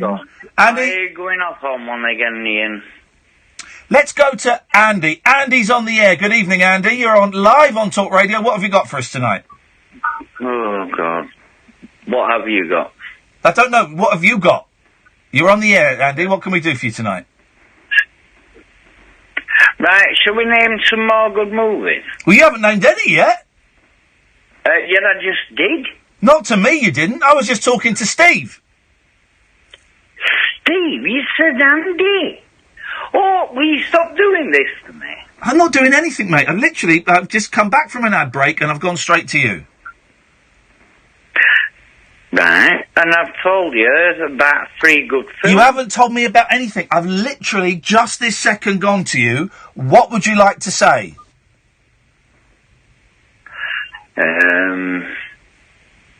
Good night. Thanks very much for your call, Andy. It's appreciated. 0344 499 1000. This is Talk Radio. Across the UK, online and on DAB. Talk Radio. We have ways of making you talk. Say bon voyage to the gland and discover the world of craft beer at beer52.com, where your first case is free. Every month, Beer 52's team of brilliant beer boffins create cases of the world's best craft beer and deliver directly to your door. Go to beer52.com/sport to join the world's greatest craft beer club today and get your first case. We'll take Ogre again because I didn't really speak to him. Beer52.com. Discover the world of craft beer. $2.95 delivery charge applies. 18 plus. Drink aware. What makes a Vanarama van make your business? Thank you, by the way. What about not needing a big deposit? What about how affordable it is? You can get a brand new Citroen Berlingo for just £129 a month. What a price! What a mighty good price! Business users initial rental £1,500 plus 20% back, 60 months. Admin fee £165 plus 20% back. Conditions apply. Go to vanarama.co.uk and lease a Vanarama van. The Dulux Decorator Centre Summer Sizzlers event is on, and our deals are too hot to miss. To prove how hot they are, Dave's going to touch them. Go on, Dave. Ooh, I'd put some ice on that. With offers like 10-litre tubs of Armstead Contract Mat at $11.99 each when you buy 6 or more. That's $14.39 each with VAT. These really are our hottest deals yet. So don't miss our Summer Sizzlers event. In store and online until the 31st of August. Dulux Decorator Centre. Centred on you. T's and C's apply. VAT at 20%. It's here, but not for long. Existing and new customers can get Sky's best ever offer on Sky Sports and Entertainment, both in stunning HD. Enjoy over 500 epic live football games and indulge in award-winning shows on Sky Atlantic, all for only £40 a month, saving you over £350. But this offer won't last long. Search sky.com. £20 standard setup for new Sky TV customers. Kit loaned at no cost. New 18-month minimum terms requires HDTV. Saving based on 18-month minimum contract versus £60 per month out of contract. Across the UK, online and on DAB. Weekends with Penny Smith. On Talk Radio. I'm Penny Smith. Join me on Talk Radio for the perfect weekend breakfast. I'm going to be reviewing the papers, taking a look at all the best new film, book and theatre releases, and I'm going to be chatting to a whole host of celebrity guests live in the studio. Weekends with Penny Smith, Saturday and Sunday morning from 7. On Talk Radio, we'll get you talking. Dead of night discourse for disco queens. I'm related to Jed Wood and Dolly Parton. Dairy farmers. Aye. And distant fathers. Yeah, well. The late night alternative with Iain Lee. Doing lots of things that we don't know about, we can't control. On Talk Radio. Yes, great. Tony, can you stop phoning me, please? Sorry. Oh, it's okay. Let's go to Ogre. Hi, Ian. Hello, Ogre. Yeah. Yep. I got cut off a couple of minutes ago, man. Okay. Yeah. Don't think you spoke to me. Well, it's good we're back on now anyway. Okay, well, I don't think you've been on. You've not spoken to me tonight, so it's good to speak to you for the first time. What can we do for you? Talking about films, right? I've got some... Right, after midnight, here we go. Right, this is what's happening, right? After midnight, we're stopped, we're not even going to mention films. I actually don't want to talk about films. Then don't talk about... Right, from now on, no more films, because I'm bored of films. I'm bored. It was a stupid idea. The films... Okay, can we talk about an important issue that's actually related to films then? So we're not talking about films, but we're talking about an important issue related to films. You've got me interested, if I'm honest. Alright. Have you realised that some of London's, best cinemas, the cult ones, have been turned into, restaurants and... No, I haven't noticed that. Well, I can actually give you two very good examples of that. Okay, well, but I go to some of London's best cinemas, and I go and watch films there. I don't go and eat meals. Which one is your favourite? I like the Picture House in Soho, Picture House Central in Soho. Okay. And I like any of the Everyman cinemas where you get a sofa and they bring you pizza and food while you're watching the film. Which are very good. They're very excellent. Highly, highly recommend. I recommend them above and beyond anything. Have you been to the Riverside Studios in Hammersmith? I've done TV shows there. All right. Basically, right, a couple of years ago, the Riverside was like a proper cinema slash, what's it called, the place where they do plays as well. Yeah. Slash theatre, right? And then basically, around 2015, 14... They used to do TFI Friday there, I think. Right, and then, before you know it, the whole place started being developed and, it's just full of, really, really rich kids that don't really have a lot to do in their evenings anymore, which is quite sad. Well, but so is it still a studios and a theatre? I haven't been there since they've redeveloped it. So you don't even know? Hang on a minute, you're describing a place and you've not even been there! I kind of know, because I went there You've not been there! Oh man, the whole crowd has changed, and then I stopped. But you don't, but also it wasn't a cinema, the Riverside, it was a TV studio. Yeah, but they did have a cinema as well, and a theatre. Right, but do they still have a cinema and a theatre? I don't know. Right, your initial point was... You know you're about to get called out. No, Shut up! Shut your face! Shut it! Shut your face! You said, isn't it annoying that so many cinemas are being closed down and turned into fancy restaurants? I've got two examples. And in your first example, it's still a cinema! No, it's not a cinema anymore. I reckon they've closed the screen. You reckon, but you don't know. You don't know. Was for a theatre show. You don't know. Okay then, I don't know the specifics of that particular one. Right, so you're just making stuff up. I'm not really making stuff up. If you actually check this Right, stuff... I'll check it. Shall I check it? Shall I check it for you? Riverside Studios, Arts and Media Centre with a cinema. So, your first example is incorrect. Example number 2. Example number 2, the ICA at the mall, which they've literally basically turned into a restaurant/cinema, which is annoying. Right, so hang on. So, it's still a cinema. Yeah. You are cruising for a bruising. So it's a cinema and they've added something extra to try and tempt more people in.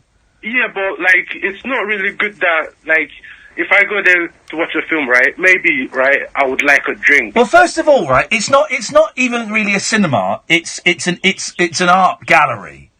But right. It's an art gallery that poses as a proper cinema. Yeah, okay. And they actually did that job pretty well. Right, They used to show, like, a lot of very good films Okay, there. okay. Well, they still do. It's got 2 cinemas. I'm looking at the website. They've got... They've got 2 cinemas! The ICA... Jesus, this guy's an idiot! Right? This guy's an absolute bell cheese! Well... What is he talking about? He's phoned up to say... there are... all the cinemas in London are closing down and turning into restaurants, and he said he had 2 examples, and in both examples, they're still cinemas! This guy's an idiot! I'm gonna find him down and I'm gonna harpoon him! Gonna kill him! I'm gonna destroy this man physically and mentally and emotionally! He is never gonna be, he won't even be able to pick up a phone.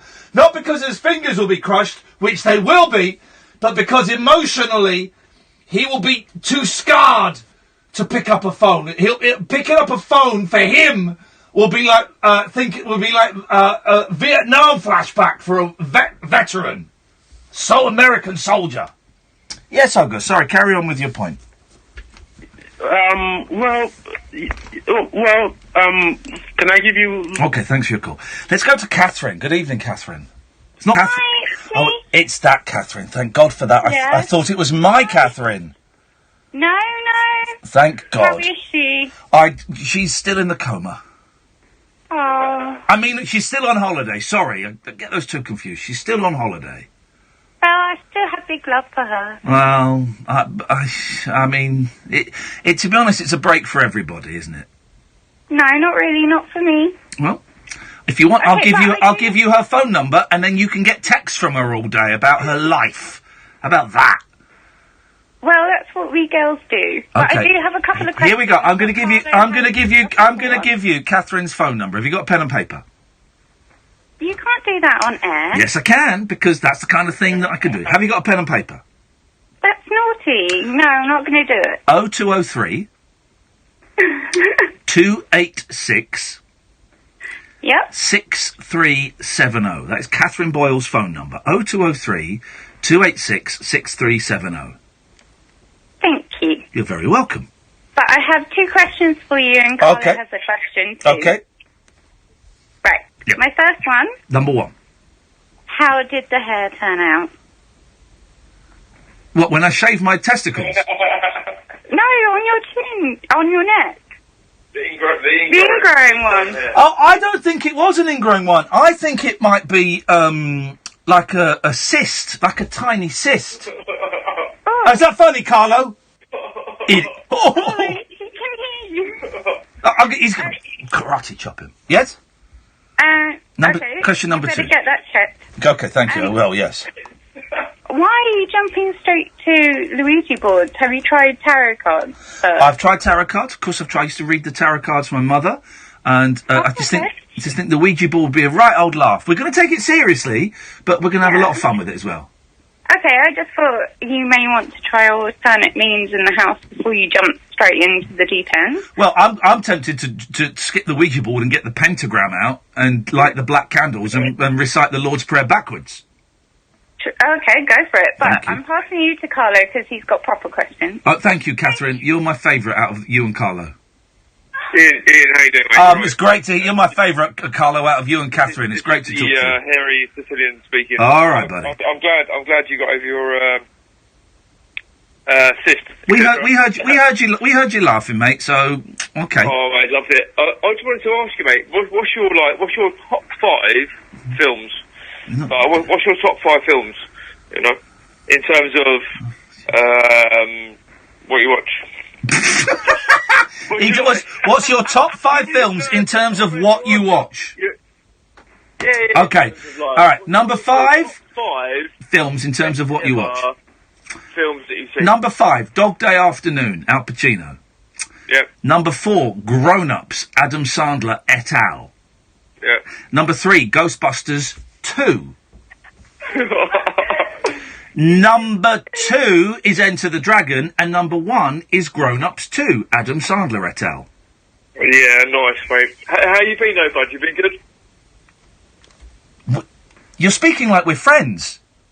Oh, mate, to be honest, I think we are, mate, you know? Oh, God, that's weird. Good evening, Jerry. Hello. Hello, Jerry. I've got a reason to not having a girlfriend. Oh, yeah. Wet in the bed.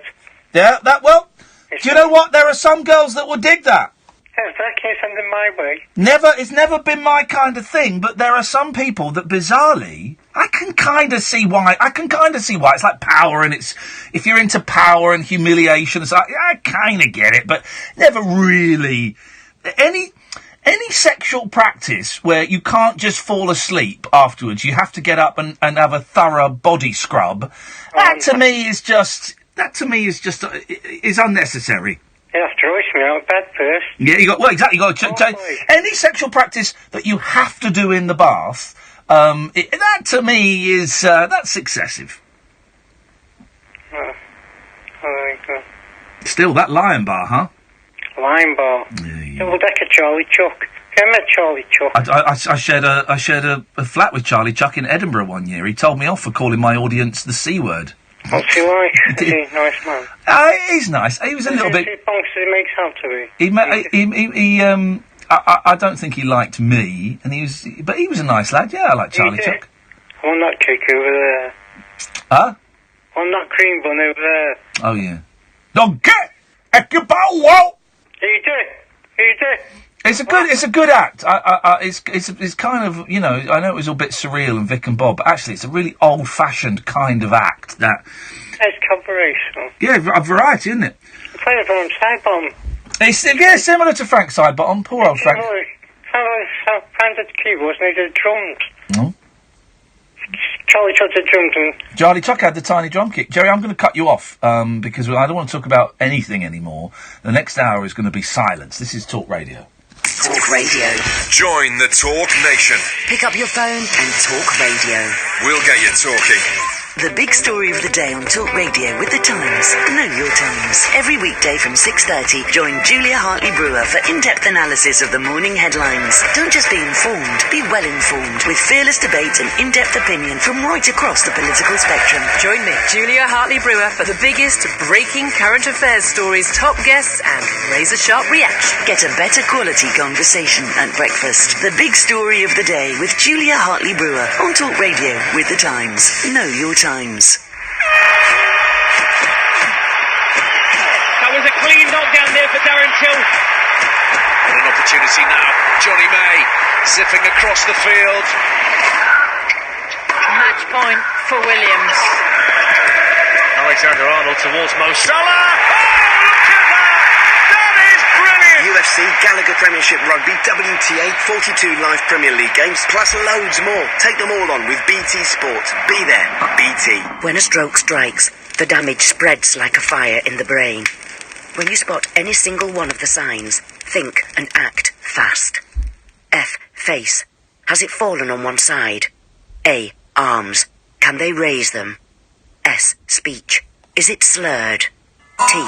Time to dial 999. The faster you act, the better their chances. So even if you're not sure, act fast. Love on a farm, boys. Wages! On DAB. Talk Radio. On the hour news headlines. Good morning, I'm Carl Hartley. The US is going to impose new sanctions on Moscow for its use of a nerve agent on a former Russian spy and his daughter. Sergei and Yulia Skripal were left critically ill after being exposed to Novichok in Salisbury in March. American officials say Russia used a chemical weapon which violates international law. Sky's US correspondent Hannah Thomas-Peter says there could be further action. There's a further promise that in 90 days, if there isn't Thank you. significant reassurance from Russia that it will not use chemical weapons again and allow inspectors into sites to verify those reassurances, sanctions could get more draconian. The Kremlin denies the attack. A 9-year-old girl has died in a rock fall at a beach in North Yorkshire. Emergency crews were called to Seaton Garth near Whitby following reports she'd suffered serious head injuries. The government says it's disappointed that British Gas has announced another price rise and insists a cap will be brought in later this year. The energy company's customers who are on a standard variable tariff will see bills go up by an average of £44 from October. Now, Conservative peer says Boris Johnson's burqa comment will cause problems with race relations. The former Foreign Secretary is facing mounting calls to apologise for comparing women wearing face-covering veils to letterboxes and robbers. Now, the Prime Minister and the Duke of Cambridge have marked the centenary of the Battle of Amiens by paying tribute to the soldiers who fought. They both spoke at an event in the city in northern France.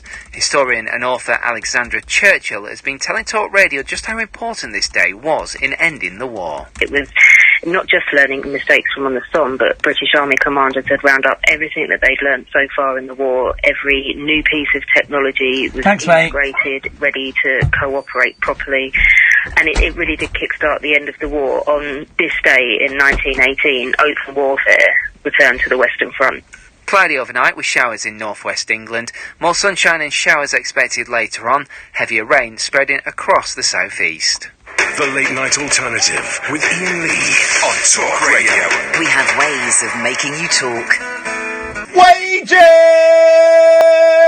What a song, man! No more talk about films. I'm bored of films. Then boom, then boom. What a go and buy Mama by XTC. Shut up. XTC. What's the other album? What's the other album that's good? The one that's got the pubic triangle on the cover. What's the other? Mama and Skylarking. Treat yourself, guys. Go and buy Mama and Skylarking by XTC. Just perfect. Perfect pop albums. Good evening, Dave. All right, mate. Is that you? Yeah, is that Tony doing a funny voice? No. Sounds like Tony doing a funny voice. Who? Tony. What? Tony who? Tony, who's called in 8 times tonight, and is calling in now doing a funny voice from exactly the same. Man. From exactly. Where are you calling from? Well, it doesn't matter where I'm calling from. Well, let's go on. Where are you calling from? I'm calling from Yorkshire, lad. Incorrect. You're calling from Lancashire. I've got a phone system that tells me exactly where you're calling from, Tony. I'm on the bloody border, North Yorkshire. Well, how come you've got exactly the same voice as Tony? Hey? Why? Right, all right, let's have a serious conversation, right, Tony? Why? The border, lad, North Yorkshire. Shut your face. Shut your face. Shut your face. Listen. Let's have a... Shut up. Shut up. Don't patronise me. Right? Don't patronise me. I will kill you. I've been given permission by the bosses of Talk Radio to kill 50 of my listeners. Right now, you're in that list. All right, I'm happy with that. Right. Can we have a proper conversation, Tony, or not? Well, if you can phone this, Tony, yeah? Can we have a proper conversation? Your phone's making the same... It's static. So, Tony, are we going to have a proper conversation or not?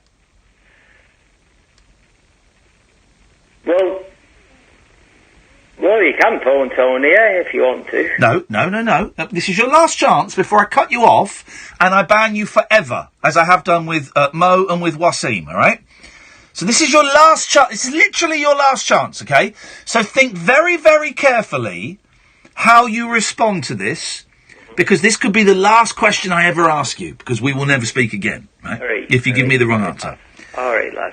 Can we... I think I know which way it's going to go. Can we have a proper conversation, Tony. Aye, yeah, if you want to, lad, yeah. Right. No problem. Can you stop doing the stupid voice and speak in your own voice?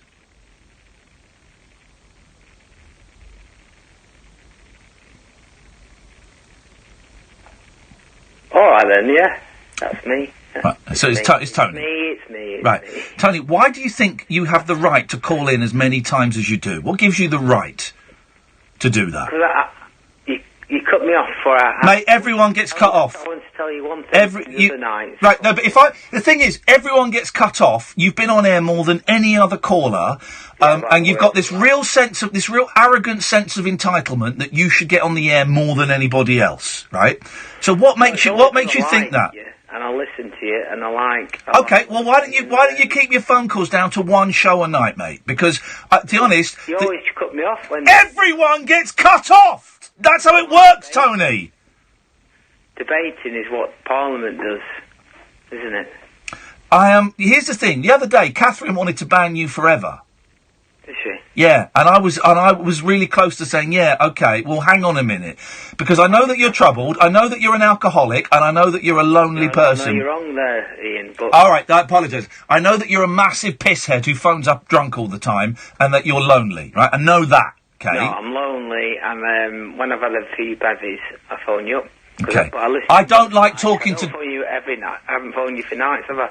I've listened to you every night, and I've not... You don't listen, though. When you're on the phone, you don't listen to me, because we never have a conversation. We do, of course. No, we don't. We're not... The message say everything you said was correct. We're not having a conversation now. I say something, and you say, while I'm talking, you're thinking of what the next thing you want to say is. I think I'm in the mood where... Told you, that's not a response to what I just said. That was you were thinking of what your next line was going to be without listening. When I'm talking, that's just a gap for you to think what you're going to say next. Well, that's what one of the things I wanted to say to you about your calling the other night about things that... No, forget... Here's what you do. You always go back to calls we've done the other night. Let's focus on the call tonight.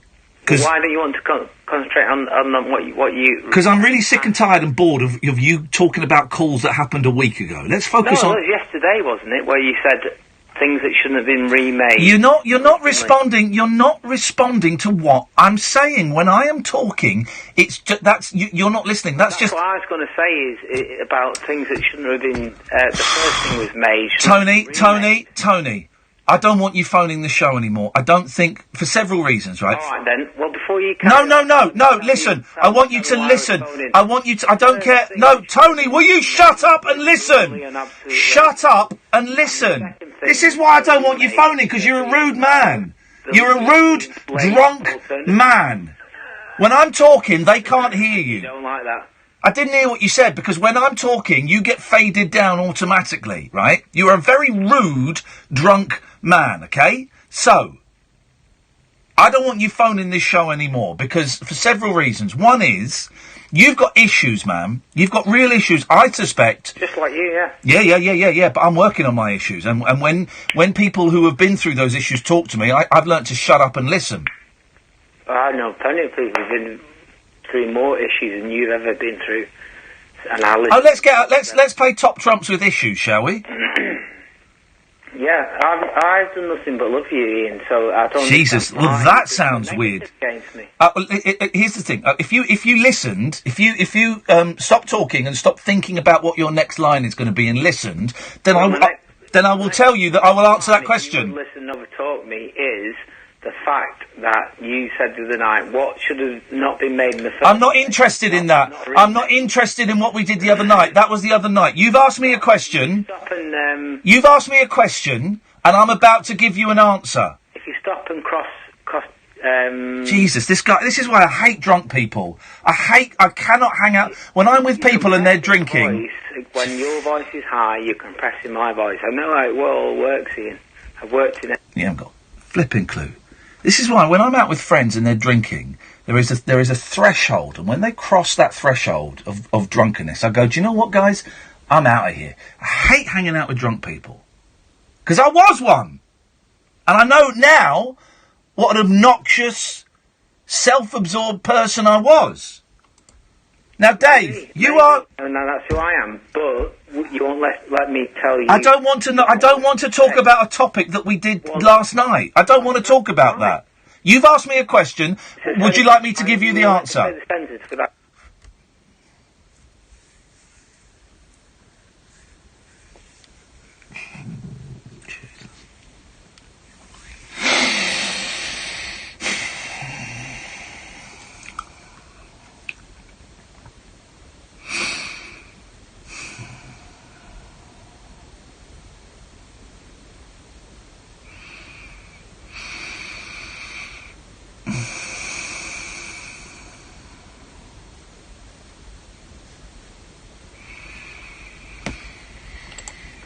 Some people... He's still talking, not even on the radio, and he's still talking.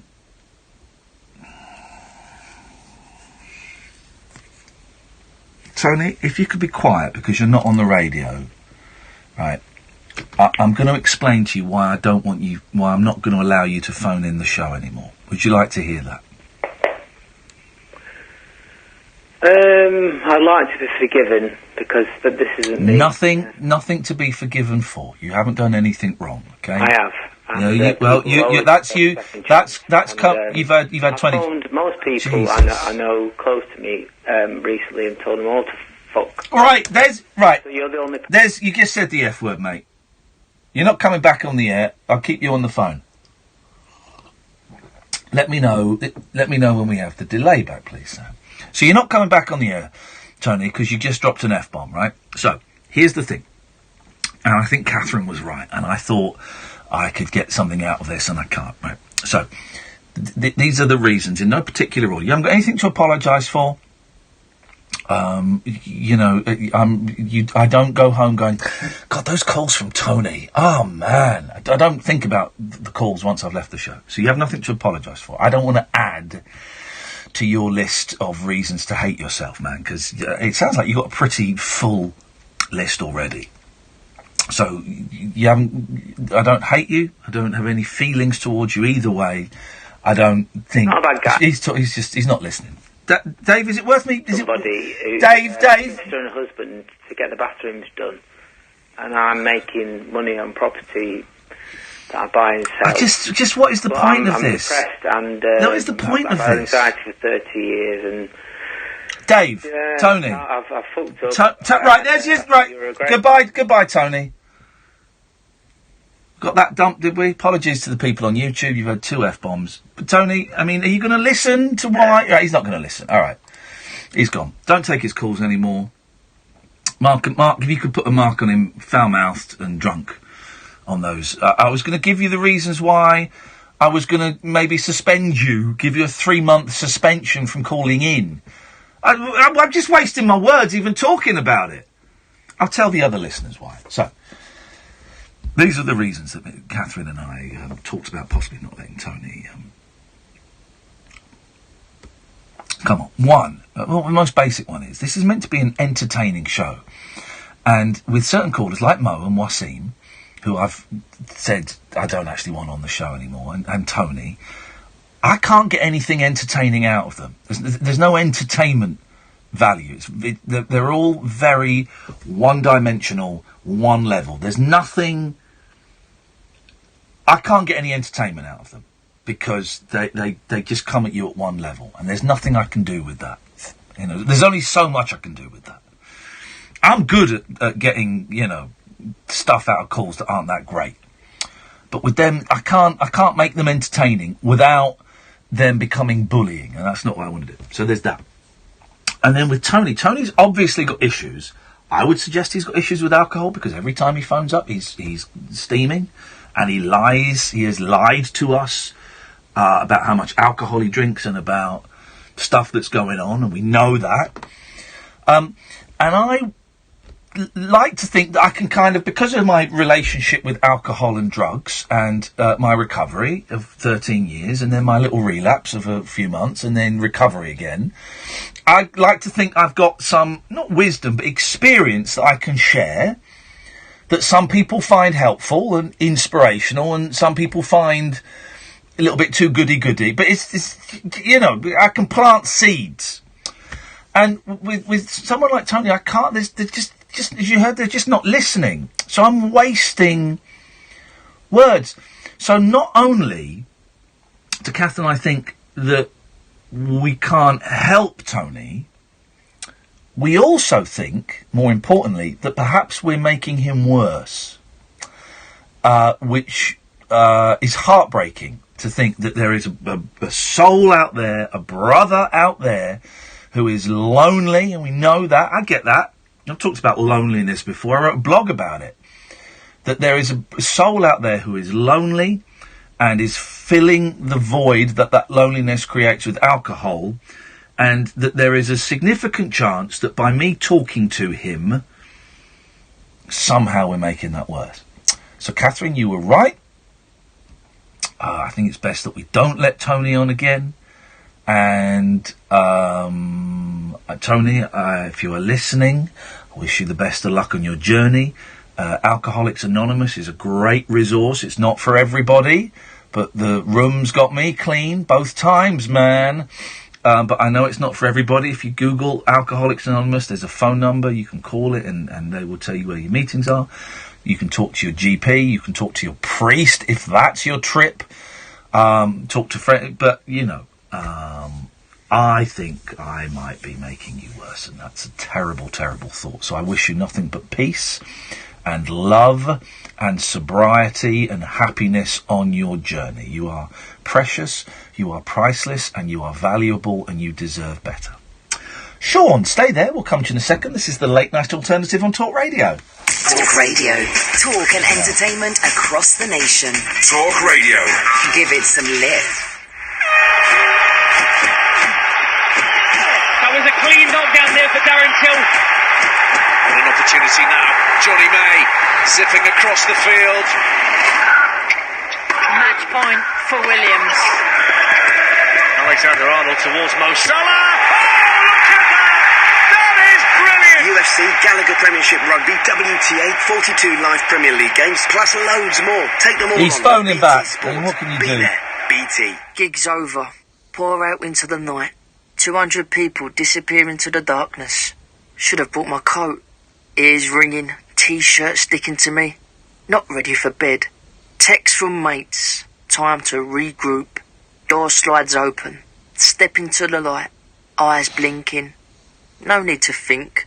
Big Mac and fries. Over 600 McDonald's open 24 hours. We are awake. What's your favourite way to spend the summer? Dining outdoors? Relaxing in the garden? Enjoying your favourite tunes in the comfort of your brand new Corsa? Corsa, for a Brit of fun. Now with 5 years, 0% APR and no minimum deposit. Vauxhall, British brand since 1903. Excludes Corsa Active Design and SE Nav. Conditional sale. Finance subject to status. T's and C's apply. 18+. Vauxhall Finance. Search Brit of Fun. Tales of mystery and imagination on the radio show that does things differently. Dolly Parton, I listen to a record all day long. The Late Night Alternative with Iain Lee. I'm a nut job, but not that kind of nut job. On Talk Radio. Honest to God, it's the new Breaking Bad. Oh no! Let's go to Sean. Good evening, Sean. Good evening, man. How are you? I'm very well, Sean. What you got for us tonight, buddy? A couple of things. Yes. So I listened to your Gary Glitter podcast. Oh, yeah, nice one, man. Thank you. That's all right, yeah. It was, it's one I know you mentioned for a little while, and I kept meaning to tune into it. The only link I have to him would be, he's from the same town I'm from. Where is he from? Is it like the southwest or something? It's a town called Banbury, near Oxford. Oh, okay, right, okay. Yeah. Yeah. So, since, growing up, he's always been associated with the town, unfortunately, but, Yeah. But, I thought it was a really good piece of audio, and it was really interesting to see kind of how people, delt's the right word, but how they sort of managed to keep a line between the music and what he had done, and how they just carried on going to, these gigs and played his music and stuff, and, yeah, it was interesting. Thank you, man. For those who missed it, me and Kath made a little audio documentary, about Gary Glitter. We put it out as an episode of The Rabbit Hole. So if you go to Acast or iTunes or your usual podcast provider and type in Rabbit Hole, Iain Lee, Gary Glitter, it will pop up. And it's about Gary Glitter fans, not Gary Glitter. But it's, thank you, Sean. I'm glad you enjoyed it. Yeah, it was really cool. And then the other thing was, this is something you did ages ago, and I know it's on YouTube, and I keep meaning to watch it, because it was really interesting as a self-confessed radio geek, as I told you before. Did this thing last year. Was it called Lights Out? Oh, yeah. A nice little bit of pretentious performance art from me, where I went and played the radio in the dark for an hour. Oh, that looked awesome, because I know it's on YouTube, and cause I have these sort of quite a few days off at the moment coming up. Yeah. And I think to myself, I'm going to have a nice sort of dark room, put that YouTube clip on, and see if I can kind of, it's not the same as being there in the room, but see if I can sort of immerse myself in that sort of psychedelic radio. Exactly, that's it. It's a nice, is the audio up there? The hour-long audio? Did I put that up? It's definitely been up there before, because I've seen it. Right. I keep brushing past it, but I don't know if it's still there now. It should. If I put it up there, it's still up there. Yeah, so it's like the audio of it is just like a nice psychedelic. You're right. Just flick through the radio of the world, and it's a nice little mashup. I thought it was fun. It was a fun thing. People seemed to enjoy it. I might do another one at some point. It was fun. Yeah, well, I was going to say that'd be cool if you do another one. I'll try and come along. And I was going to ask, what was your kind of inspiration for that? Was it something that somebody else did similar, or? Well, there was an inspiration for it. What was it? I don't think it was that anyone had done anything similar. Oh, I think we talked about.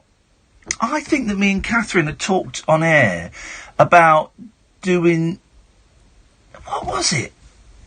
It was, where did do you know what? I can't remember. I think maybe we talked about doing the radio show in front of an audience, but in the dark. And then it kind of evolved into me playing a radio, something like that. But just have we seen something that had been done entirely in the dark? Do you know what, Sean? I can't remember. But then again, I don't really remember what I did yesterday. So I cannot answer that question, I'm afraid. Hey, if you're a radio geek, what else are you listening to at the moment? So at the moment, I sort of tend to listen to James on LBC. Yep. I think I told this before. It's quite a while ago because I told you that I read the David Lloyd book and Colin Schindler's book and stuff. At the moment, James. I dip into Ian Dell's show a little bit. I like his music. It's good. Yeah, I miss. It would be nice if I wish there was another show like this. Do you know what I mean? Because I want to listen to this show, but I can't listen to this show because I hate the guy that presents it. But I would love to listen. I'd love to listen to this, like an angry bloke who's borderline breakdown shouting at drunk callers. Yeah, and that's the thing. I mean, obviously, because I'm 29, so I don't know if were there shows in like the 70s and 80s that have this late night thing. If you've listened to The Human Zoo by Tommy Boyd, have you? Oh yeah. Yeah, you know that.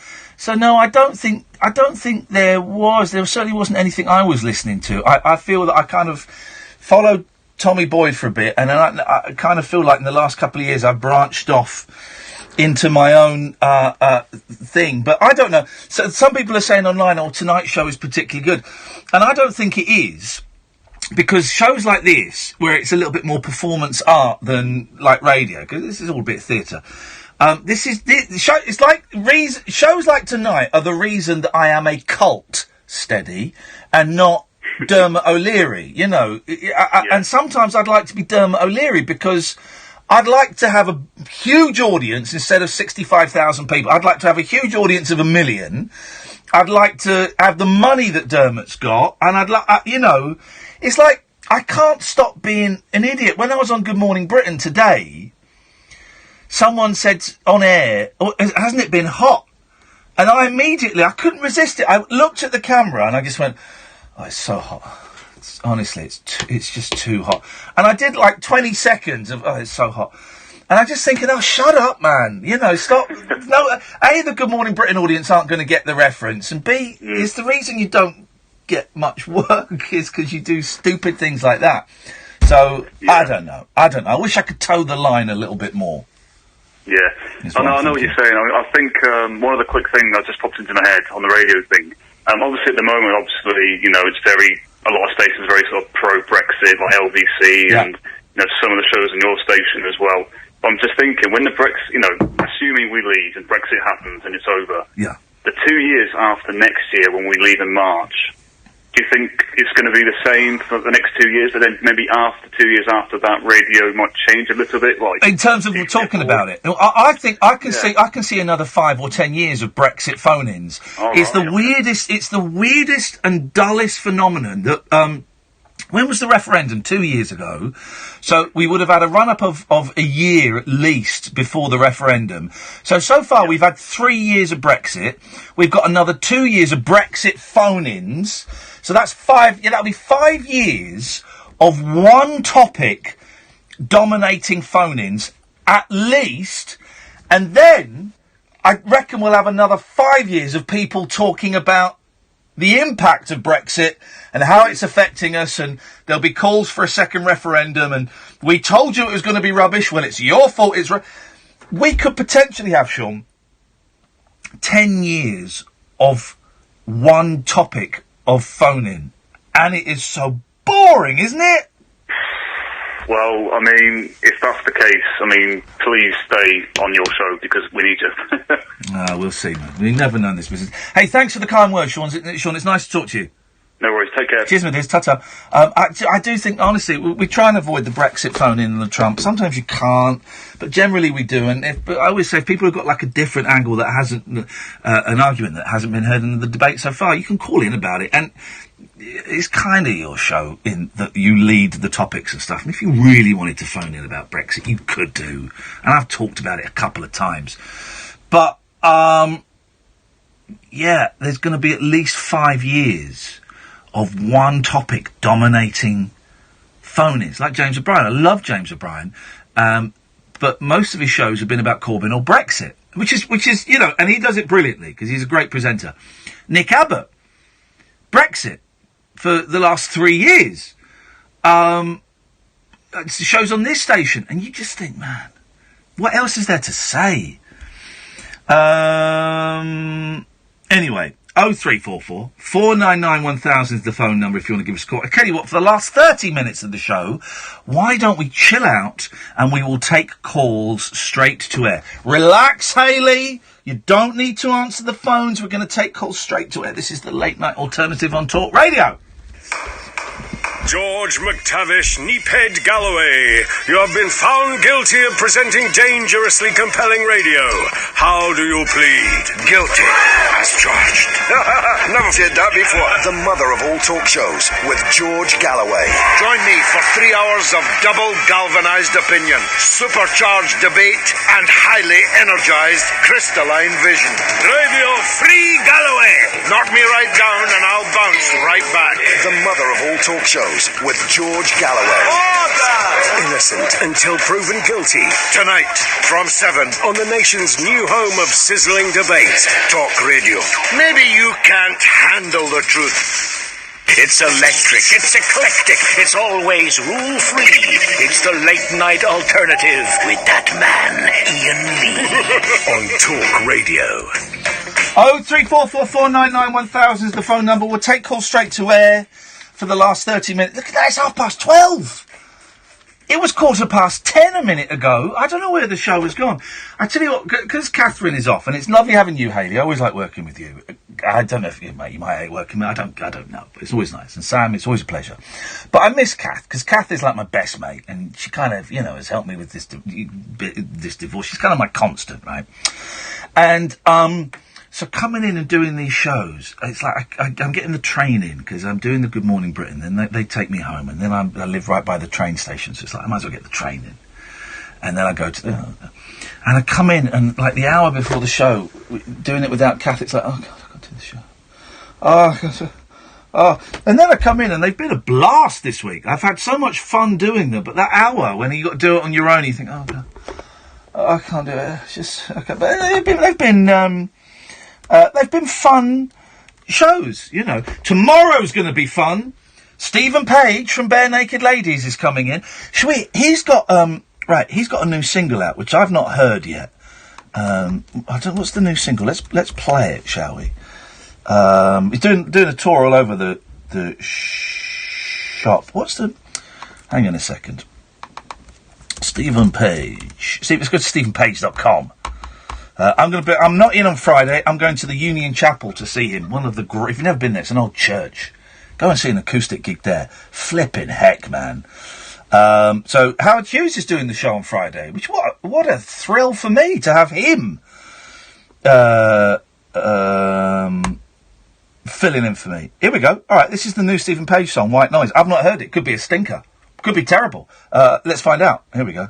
It might have swears in as well, so let's see. Oh.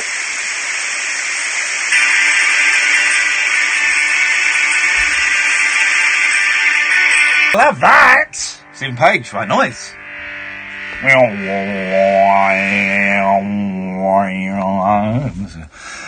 So he's on tour. He'll be in tomorrow with cellist Kevin Fox and Craig Northey, guitar. It's going to be good. It's going to be good.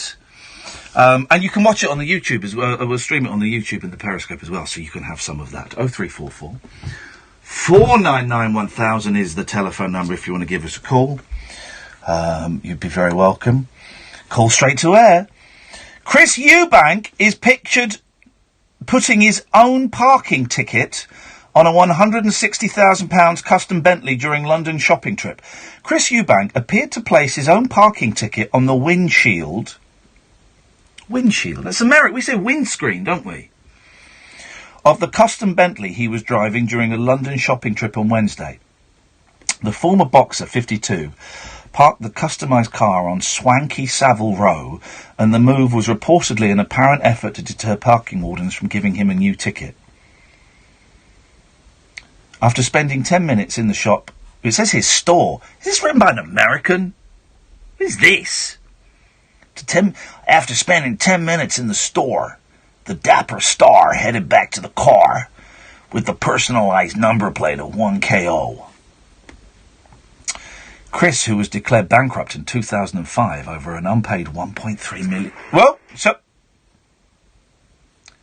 over an unpaid £1.3 million tax bill, was dressed in a tight blue shirt, which featured a sheriff's badge.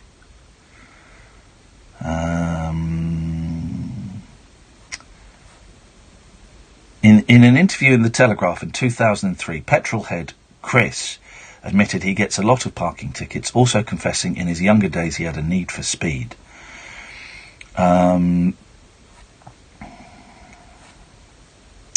So, yeah, I often wonder, when you see parking tickets on cars in London, I do wonder, have they put those on them themselves? Is that what they've done, so that they don't get another parking ticket? Because you could do that, couldn't you? You could stick a parking ticket. My kids have got, ever since they saw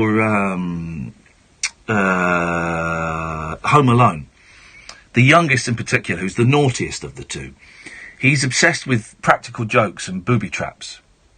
It's a nightmare. And so we got him for Christmas this practical joke set. And the number of times he's gone, oh no, right, where the car is parked on the drive. Oh no, Daddy, go and look at your car. And you go out and you go, oh no, I've got a parking ticket on the drive. Oh, and because he's got like a fake parking ticket that he sticks on your car. It's hilarious. 0344 499 1000. This is Talk Radio. Across the UK, online and on DAB. A radio star is born. You're going to love Home Radio. Home Digger. The football's back. What a strike! Which can only mean one thing. The Selco Predictor is back. Sign up now at talkradio.com/predictor and use your footballing foresight for the chance to become a millionaire. Plus, there's a grand up for grabs every month for the Selco Predictor top scorer and an unforgettable trip to Las Vegas for the highest points tally at the season's end. The Selco Predictor. Download the Selco app now or sign up for free at talkradio.com/predictor. When a stroke strikes, the damage spreads like a fire in the brain. When you spot any log single one cabins, think and act handcrafted, F. for created Face. living. Has it fallen on one side? A. Arms. Can they raise them? S. Speech. Is it slurred? T. Time to dial 999. The faster you act, the better their chances. So even if you're not sure, act fast. Make the call. Dial 999. It's here, but not for long. Existing and new customers can get Sky's best ever offer on Sky Sports and Entertainment, both in stunning HD. Enjoy over 500 epic live football games and indulge in award-winning shows on Sky Atlantic, all for only £40 a month, saving you over £350. But this offer won't last long. Search sky.com. £20 standard setup for new Sky TV customers. Kit loaned at no cost. New 18-month minimum terms requires HDTV. Saving based on 18-month minimum contract versus £60 per month out of contract. Across the UK, online and on DAB. The incredible new sound of Talk Radio. The no-nonsense breakfast with Julia Hartley-Brewer. The biggest breaking news stories, headline-grabbing guests, and razor-sharp opinion. Join me, Julia Hartley-Brewer, when I'll be turning up the heat every morning from 6:30 with an essential mix of straight-talking debate, heavyweight political guests, and fearless comment. Waking up the nation with a brand new breakfast conversation. The No-Nonsense Breakfast with Julia Hartley-Brewer. This morning from 6:30 on Talk Radio.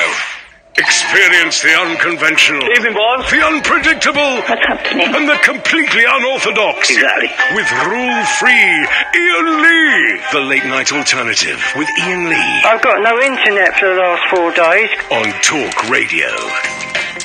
Only fit birds on this train. Rail passengers were stunned when the onboard digital displays lit up with the message, "Only fit birds on this train." We'll finish that story in a second. Let's go to line 2. Hello, line 2. Hello? Hello, is that Nigel? Hi, Ian. Hello, Nigel, you're on the air. Thank God I got through. Thank God. How you doing, man? How's things going? Oh, I'm so tired. Why are you so tired? I don't know why I'm so tired. I think it's still the shock of Mum, you know. Yeah. Today I went back to the... Well, I've cycled 30 miles. That'd be something... Well, that might explain why you're a little bit tired. But yeah, it's draining when someone passes. I went back to the hospital to see her one more time, but the person who was going to show me her body and do the certificate was gone to a meeting in Maidstone. Oh. So I could not. I've got to go back Friday. But he rang me this morning. Yeah. So I thought he'd be there. He rang me this morning and said that the coroners have got to spend a lot more time on the body because they don't know how she died. Okay. All right. Well. So there's a lot of reasons why she died, and so it's going to take a couple of more days before anything's found out. So. Okay. How are you feeling in yourself, Nigel? A lot of people are worried about you. Actually, I'm feeling a lot worse tonight. Yeah. I've just done my prayers as usual. I do feel a lot worse, honestly. I feel exhausted, a lot more exhausted. It is. Just thinking of Mum. Well, I've been looking for. She sent away for some gifts, which for the garden. And there's a glass and a candle gift that she sent away for. Yeah. I think they're free things you don't have to pay for. Yeah. And I opened this box with, I didn't know what it was, a candle and a glass, so I've got something to light now. Oh, that's lovely. For when she does have the funeral. Yeah. And seeds for the garden, which she was going to plant when she came back. Oh, well, that's a nice way to remember her, isn't it? It's all upsetting, though. And, yeah. And looking through her stuff in the bedroom, all her clothes are nicely washed and, tidy. All her clothes I've been looking at, checking. She's got so many clothes, it's unbelievable. Yeah, people accumulate a lot of stuff, don't they? I won't. She had a lot of stuff. Yeah, and I'm not going to touch it. It's just all neatly folded up on the side of the room. Yeah. And the bed is just how I left it. How she left it when she went into the garden and didn't come back anymore. The bed. I haven't touched the bed for 7 weeks, and it's just spotless. The duvet's open.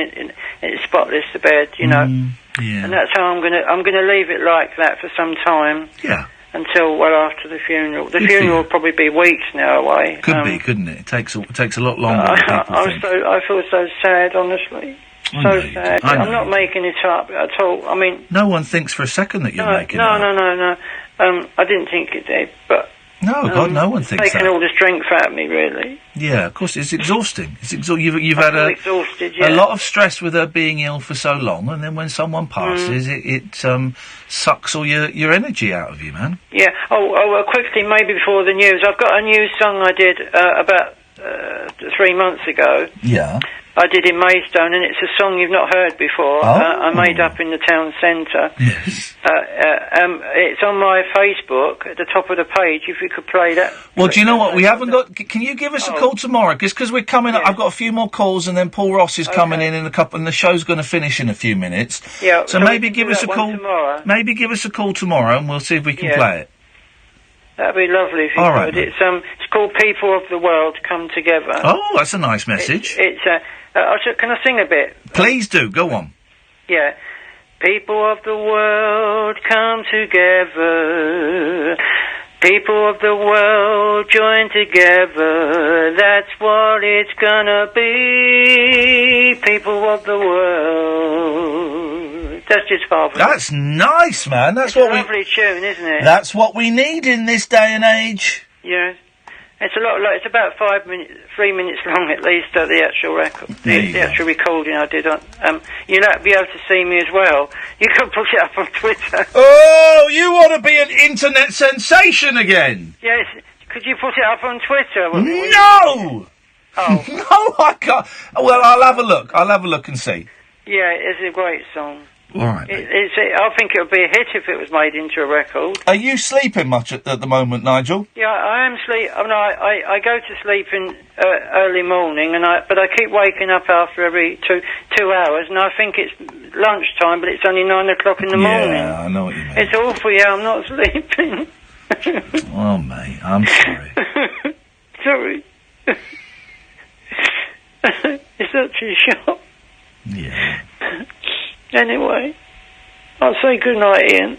All right, Nigel. And you take care. I'll try and keep busy. I'm keeping busy anyway. That's a good thing to try and do if you can. But I need to sleep. I need to try and sleep as well. Yeah.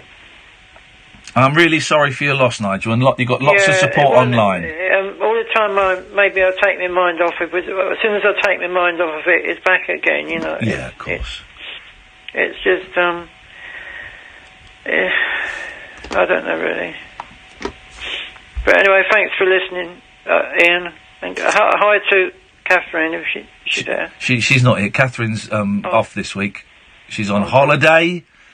Good, yeah. And she's gone to bed because she's a lightweight. I think maybe even before the funeral I might take a holiday. Yeah. If the funeral's going to be a long way ahead, maybe I could take a holiday. Good night for a day. I think you definitely deserve a little break after everything you've been through. Down the coast or something, down to Hayes. Down to Margate, you can keep the Costa Brava. I'm telling you, mate, I'd rather have a day down Margate with all my family. I've got my motorbike is working. Here we go. Here we go. Now you're talking. Because Mum just insured it before she passed away. That's lucky. That's nice. That's handy. So you got that. I've paid my bills because I get some benefits. So I've paid my bills, and they can't tell me off for that. You know. Hang in there, Nigel. A lot of people cheering you on. So you hang in there. Yeah, thank you very much. All right, Mum. I'm trying very hard to be normal again. Yeah. Nigel, you will never be normal. You cannot be normal, and that's why we love you. Mum said to me, there's nobody like you, Nigel. She said to me that. She's right, you're unique, and you've got to hang on to that. We're all unique, she but said to me, there's nobody like you, Nigel, she said to me.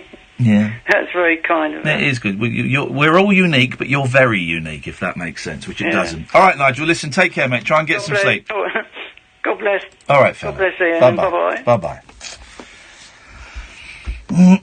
Life, isn't it? That's life. That's life. Rail passengers were stunned when the onboard digital displays lit up with the message, "Only fit birds on this train." The sexist statement blazed out for 10 minutes during the morning rush hour trip. Thomas Nickpon, 37, was on the Winchester to Edinburgh service at 8:45 a.m. when he saw the message flash up between Basingstoke and Reading. The LED displays above doors are normally used for journey updates. We know! We've used trains before! Health Inspector Thomas said, one passenger commented, "I think somebody is drunk. I was upset as sometimes I travel with my 5-year-old daughter. How would I be able to explain this message to her? Easy. Right? It's an easy way of explaining that to kids. Only fit birds on this train. So they allow birds to come on there, but only birds that work out in a gym. I'm talking about the flapping birds. That's how you explain something like that to a 5-year-old, you absolute prune. It's easy. It's got the word birds in it. That's how you do it. It's got birds in it, so you can say that.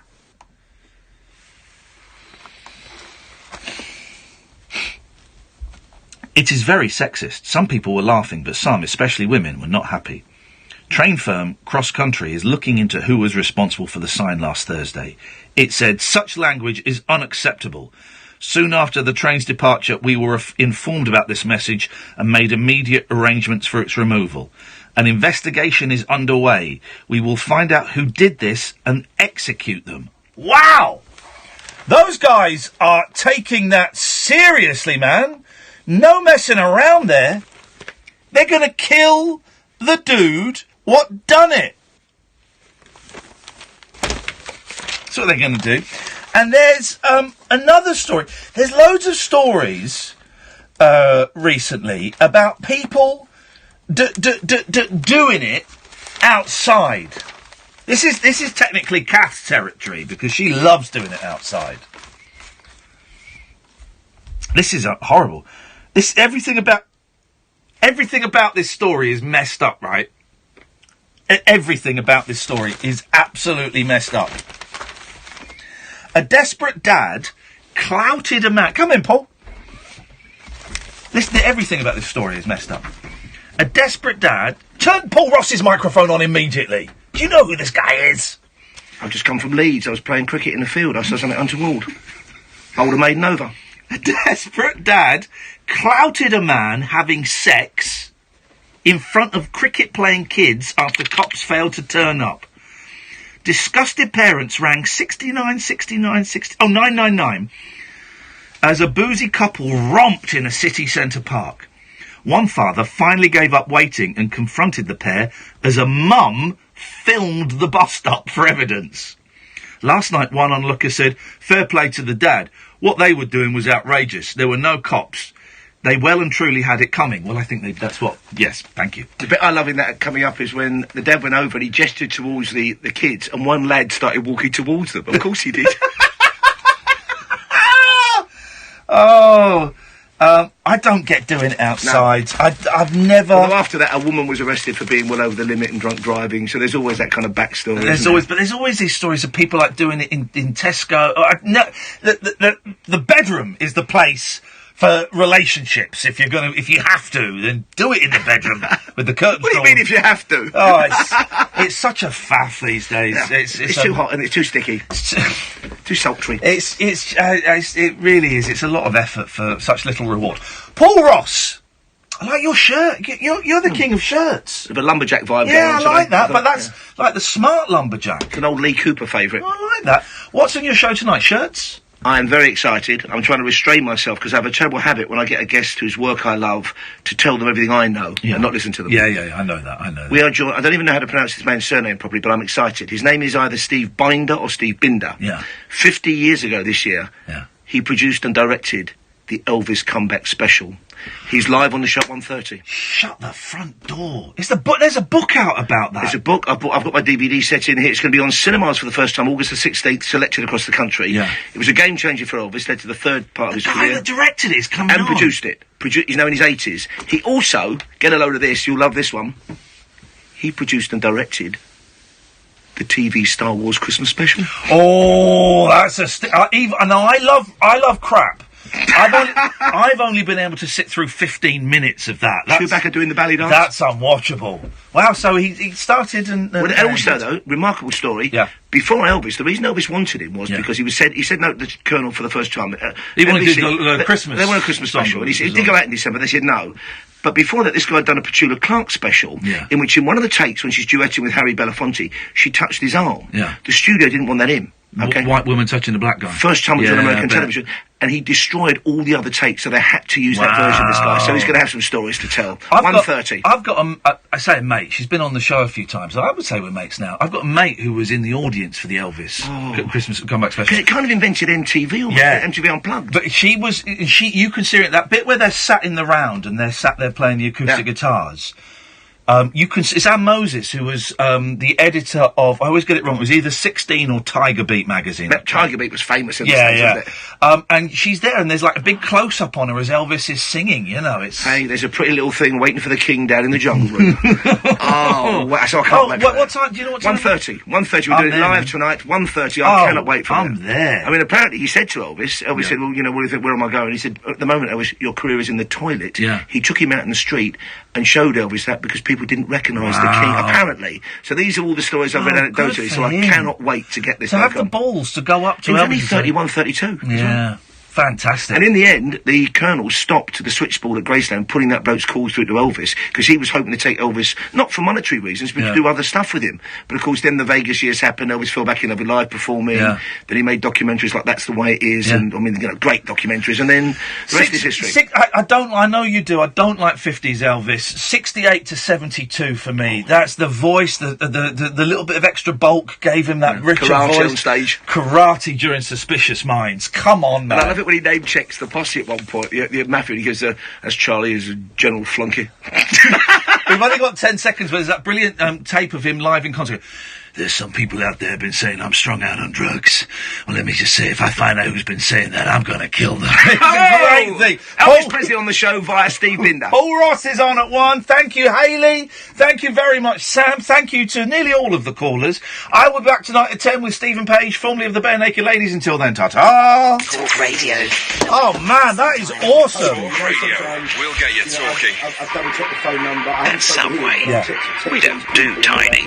Anyway. Oh, mate, that's going to be...